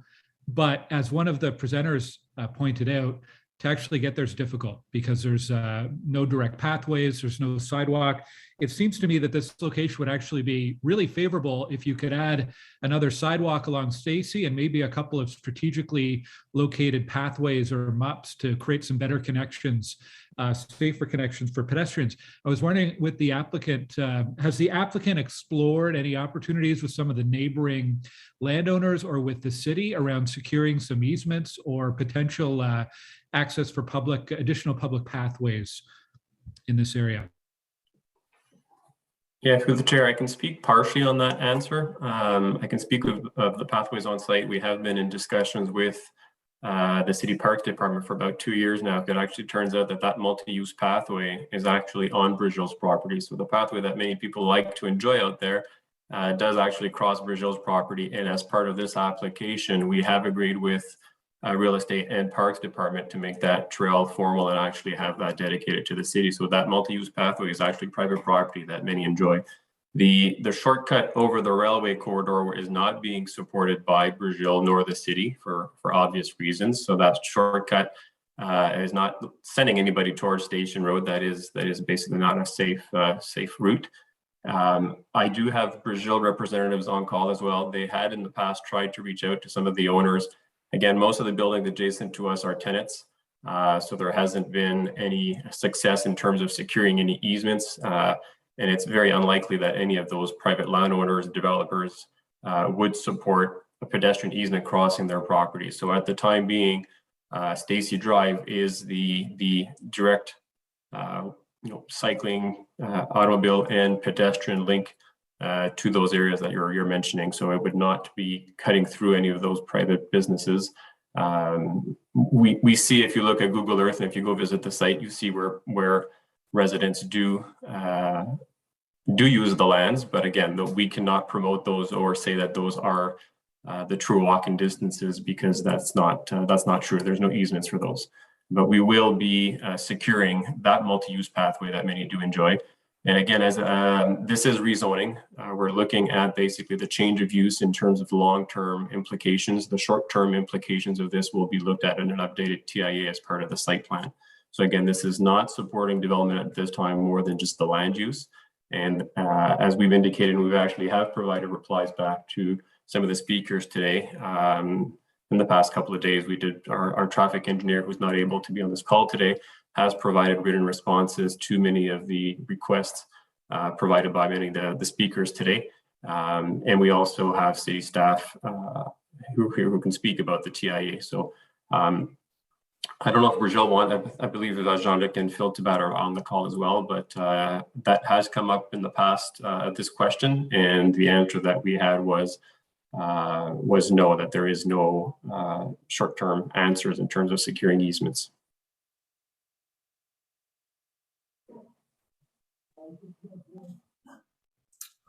Thank you. Is that it, Councillor Gower? Yeah, I mean, I'll have a follow-up on the same topic for staff, but I mean, regardless of what happens here, I hope that you continue those conversations, because obviously better pathways, better sidewalk connections would be a benefit to each one of those businesses as well. And I could see even just a line down the rail corridor past the Purelator to Carleton Avenue would be beneficial to the perhaps this future development, perhaps the businesses, and even some of the older streets in Beaverbrook, like Kimmins. That's a court that's very distant by foot to anything. So I think those can still be explored. I take it. All right, thank you. Any further questions for the applicant? Seeing none, thank you, Mark, for your time here today. Thank you, Chair.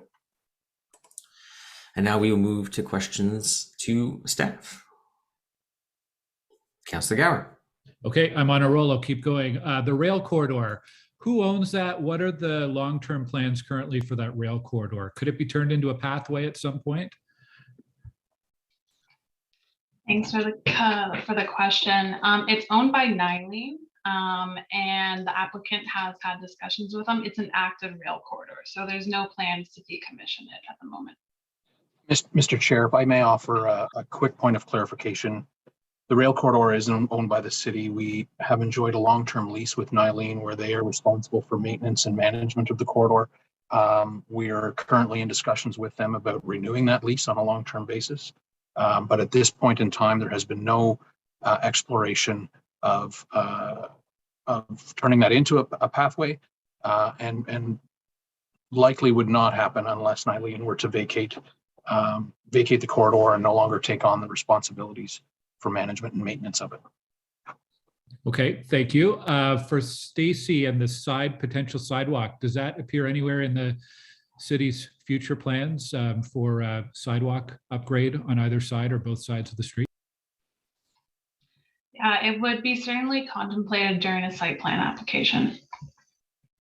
Okay, that's good. And the intersection that we've heard so much about today at Stacy and Tarrant, is that on any current city plans for improvements?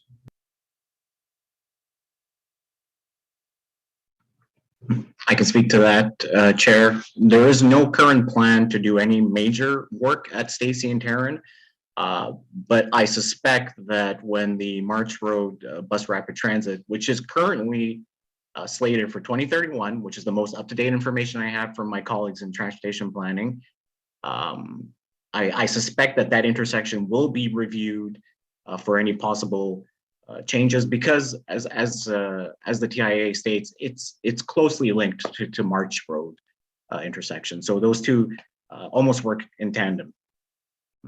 And do any of the nearby pathways or roads, have any of those made it to the missing links consultation? And in terms of the active transportation plan that's going to come to council, I think in 2023, have any of the streets or pathways or sidewalks that we've been talking about today been flagged as potential candidates for the missing links or active transportation plan when that's updated? That's a good question. I'm not entirely sure, but it should be simple enough to look into that. But it's a fair question. I just wonder if it's even possible to get them added, because it certainly hasn't been approved by council. So if there's a good case to make for it, could be a route there. Yeah, and absolutely. Last question for policy staff, perhaps. Could projects like a sidewalk along Stacy be an eligible community benefits charge project? We're going to be talking about that in a few minutes.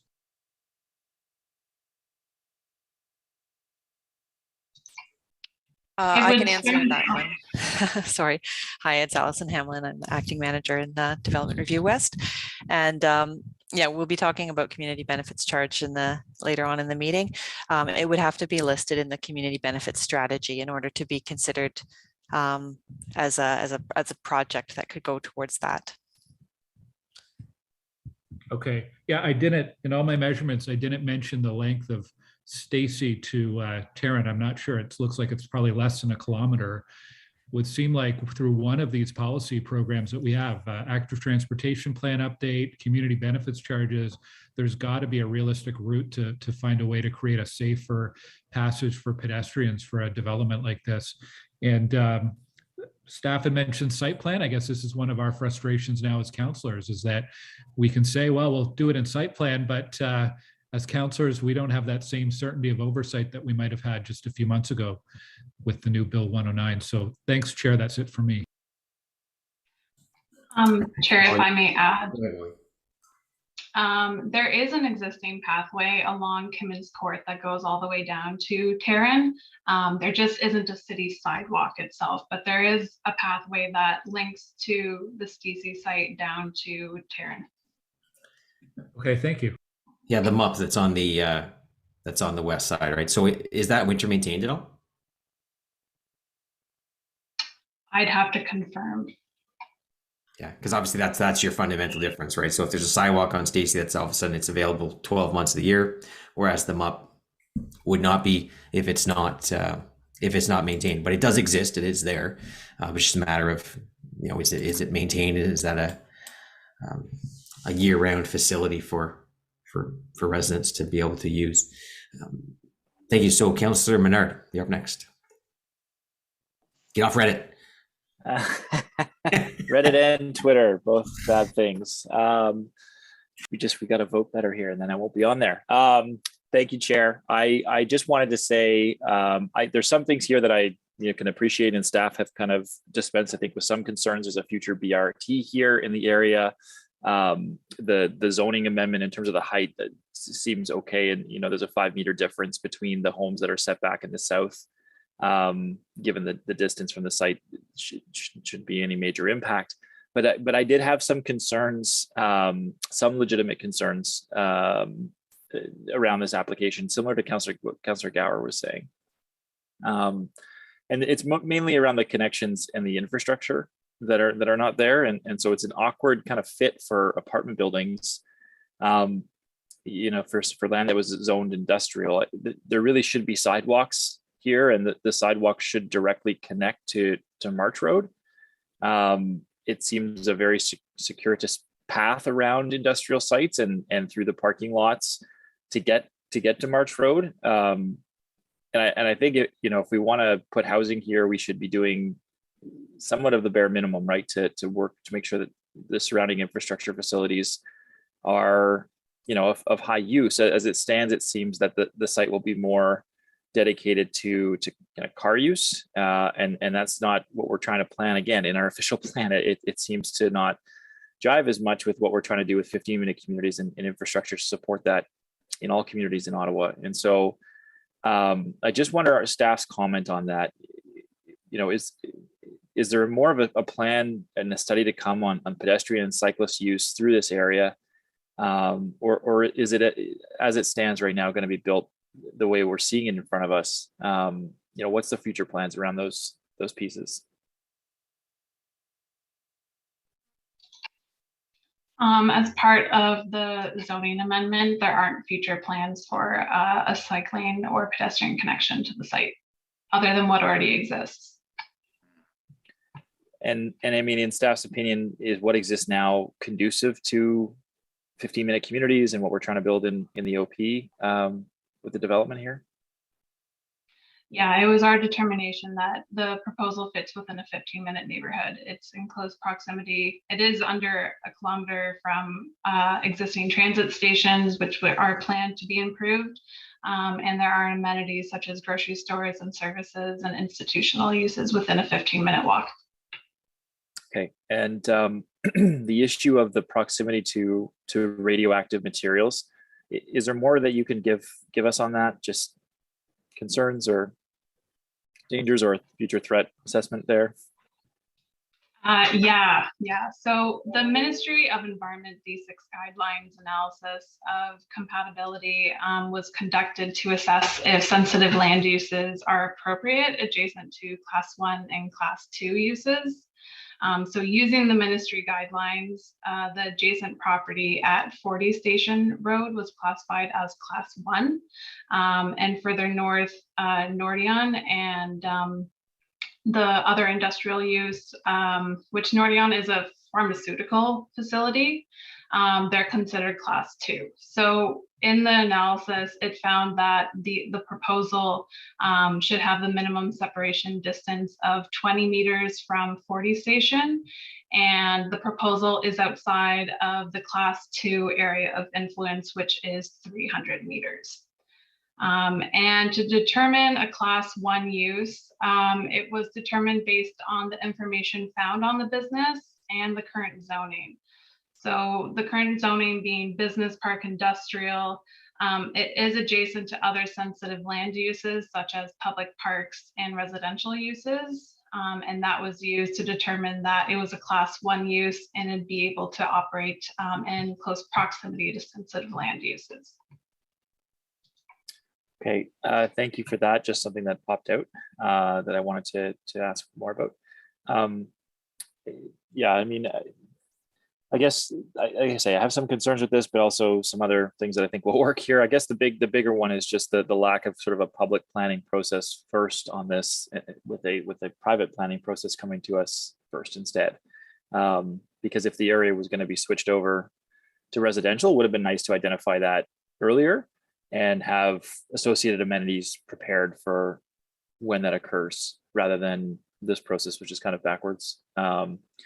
And so, I mean, I don't know if Councillor Curry might have a motion to defer, to maybe go back and do some more work with the public planning process on this. I'd be willing to support it, deferral to go look again at some of these pieces and how the city service infrastructure might be able to support something like this. If not, I will support the application, but it's with those concerns that I think deferral might be in order. So just leave that with Councillor and staff. Thanks, Chair. Thank you, Councillor Menard. Councillor Kavanagh. Thank you. I've been listening in, and I find this interesting because this is similar to some things that are happening in my ward, and that is like a dead-end street and a bunch of residential in an area that wasn't residential before, and the infrastructure's not there. And I'm worried about the pattern of that.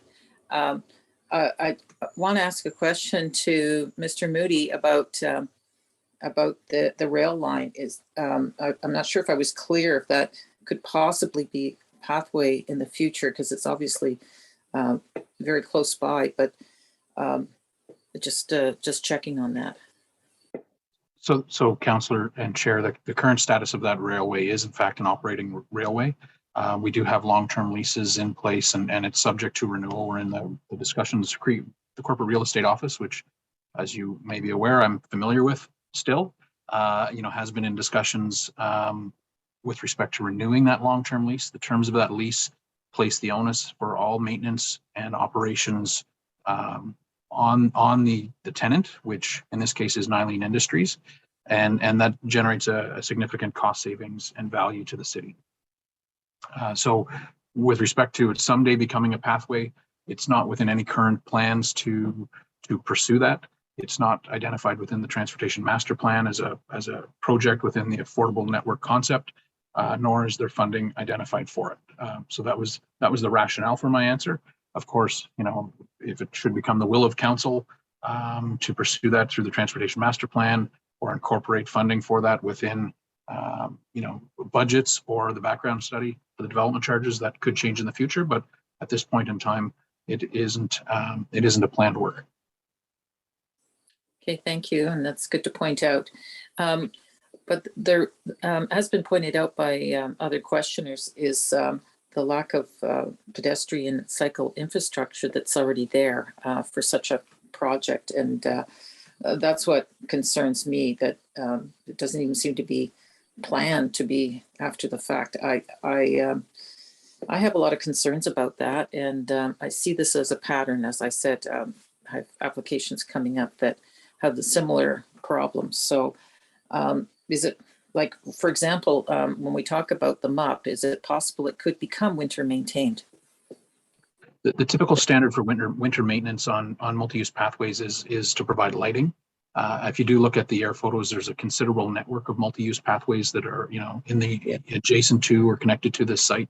But they are typically not winter maintained from a pedestrian's perspective in this site, and we typically wouldn't do that unless there was lighting provided on them. And so is there any way of getting lighting on? Is that just impossible to go back on? Chair, nothing is impossible. It takes resources and the will of council and funding to be able to implement significant improvements like that. Okay, I think that's a concern we have with NCC paths too, that we hope to use. Okay, thank you very much. Pleasure. Thank you. Councillor Leeper. Thank you very much. I had mentioned earlier the fact that I like to see density distributed more evenly across the city. Obviously, residents in Kitchissippi have seen a lot of intensification over the course of the past 15 years. But one of the things that people ask me is why our LRT proximate and amenity proximate neighborhoods still get a higher share of the intensification. And I think this development is one of the ones that shows why. It's going to be very difficult for residents in this building to have a particularly good quality of life without driving. It's going to be extremely difficult to get to the metro without driving. It's going to be hard to get to school without driving. It's going to be hard to get to the library without driving. Whereas when we intensify in neighborhoods like those in Kitchissippi, you're much more able to walk, use public transit or active transportation in order to get around to the various different amenities and build true 15-minute communities. The question I have for staff is, are we down a path at all of sort of calculating the greenhouse gas impact of a development like this? I don't know if that's something that we're doing for each development now, but there's going to be a significant contribution by this development, if we approve it, to greenhouse gas emissions, because I cannot imagine that most trips won't be made by car for the folks who are living here.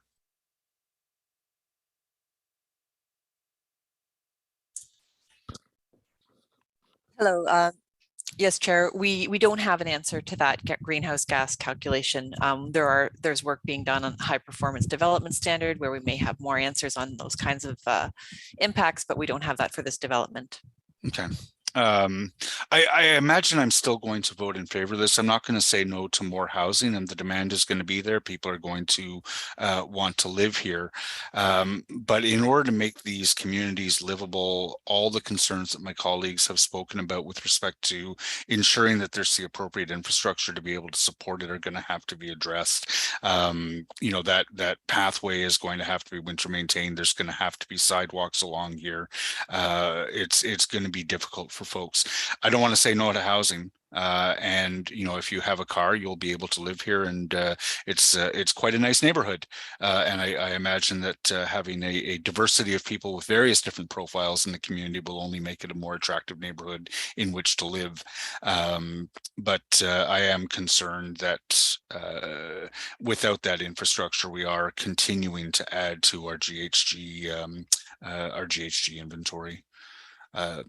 Thanks, Chair. Thanks. I'm wondering how many car charging stations this place could have. That's going to be a consideration in the future, right? I mean, if within 10 years, we're expecting a lot of the cars on the market to be electric vehicles. Situations like this, you need to be able to charge those vehicles in a building like this. Any other questions for staff? I don't see any. Did you want to make any closing comments? Oh, you have a motion. I forgot about your motion. You have a motion to change your to add your comments to the report, Councillor Curry. Yeah.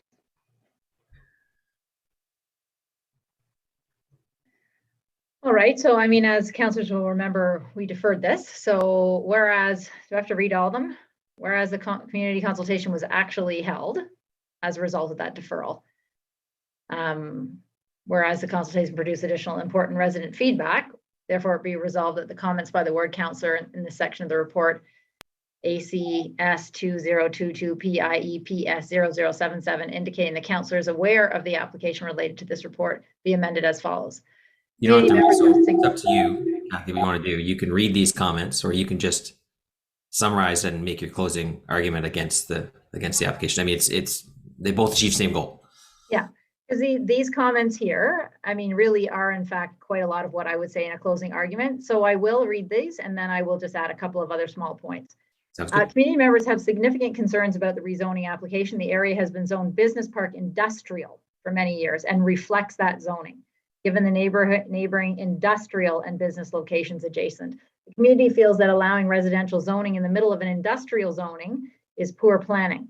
Community feels that this application is not thoughtful planning at all. The community feels that the traffic at the end of the road would only add to what is already considered a failed intersection, a highly congested school zone, and 2 dangerous traffic zones for residents, given the addition of 3 new apartment towers nearby on intersecting roads, also impacting the congested streets and failed intersection. Community members understand that the widening of March Road and the promised BRT are assumptions that may be much further away than 2038, as we've been given as an estimate. The community is supportive of increasing density, as demonstrated by the 4,000 plus units approved in Kanata North since January this past year, including those from today's planning committee.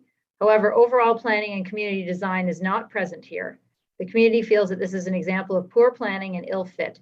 In addition, there are significant trees that will be destroyed, suggested pathways to March Road that require trespassing on private property to get to.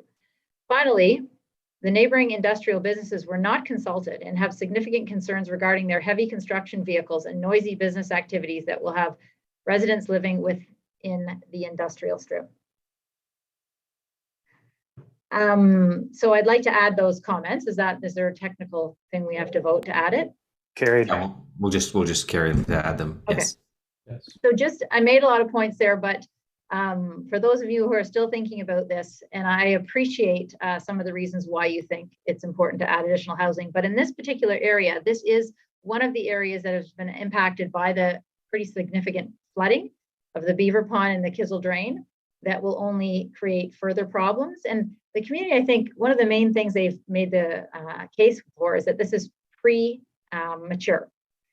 All of the reasons that so many of you made, that there aren't pathways, there isn't proximity to transit. It's based on tons of assumptions that are all premature, that we will have LRT stage 3, that we will have a widening of March Road, that we will have bus rapid transit, that we will look at those intersections. Those are all things that staff say may happen. If you look at the phrasing, they will be reviewed, or they may be, but they're not on it yet. And that's why this is, I think, completely premature. And I hear Councillor Menard saying maybe defer, but I'm not sure that I know how to phrase a motion that would say premature. Premature until all of the flooding issues are looked at, that there is no longer industrial and commercial beside these buildings, that there are all the money and infrastructure is put into just this area of Kanata North, when in fact, what we could do is just vote against this as an option for residential use. I think I really want to stress the point that we have approved so many units in Kanata North, and we don't argue against them for no reason. I think there are many, many reasons that the community has come out to talk about, and I think you yourselves have made, that indicate this is poor planning, premature planning, and should not go forward. So I really hope that I have your support in voting against this today. All right. Thank you for those comments. We'll do yeas and nays. But first on the motion from Councillor Curry, I believe people said carried, but just to do it formally. Carried. Thank you. And then on the item, we'll do yeas and nays. Councillor Brockington? Yes. Councillor Cluche? No. Councillor Curry? No. Councillor Dudas? No. Councillor Hubley? No. Councillor Kitts? No. Councillor Leeper? Yes. Councillor Menard? Yes. Councillor Tierney? No. Councillor El Shantiri? Chair Moffat? Yes. And Chair Gower? Yes. 5 yeas, 6 nays. All right, thank you. Well, so then you need to have a motion that recommends council refuses the application. Is that correct, Mr. Mark, who just appeared on screen? Yes, Mr. Chair, we will need, committee will decide what it's going to do. The report having not been carried, council committee should indicate if it's recommending refusal of the item. And then between now and council, legal staff will work with Councillor Curry to develop a motion of reasons for refusal. All right, so I'd recommend that we just do the same number, that the vote be that we refuse the application, and that it'd be on a 6-5 vote. You comfortable with that, Kelly? You comfortable with that, Mr. Mark? I am. Okay. So let that be recorded then, that it was a 6-5 vote that we refuse the application. Thank you, Mr. Chair. Thank you. So that will rise to our next council meeting, which is next week. So we'll now, just conferring with Chair Gower, we have a few more things coming up after this item. So we will just take a break. Let's say it's 1:06 now. So why don't we come back at 1:30 and then we'll carry on the rest of the meeting. Everyone good with that? Sounds great. Thanks, Chair. Chair, I've not been following. Which item are you on next? Oh, I don't know. I don't have my screen open. 5.1, 2021 Annual Development Report. And I think there's 3 or 4 others after that. Thank you.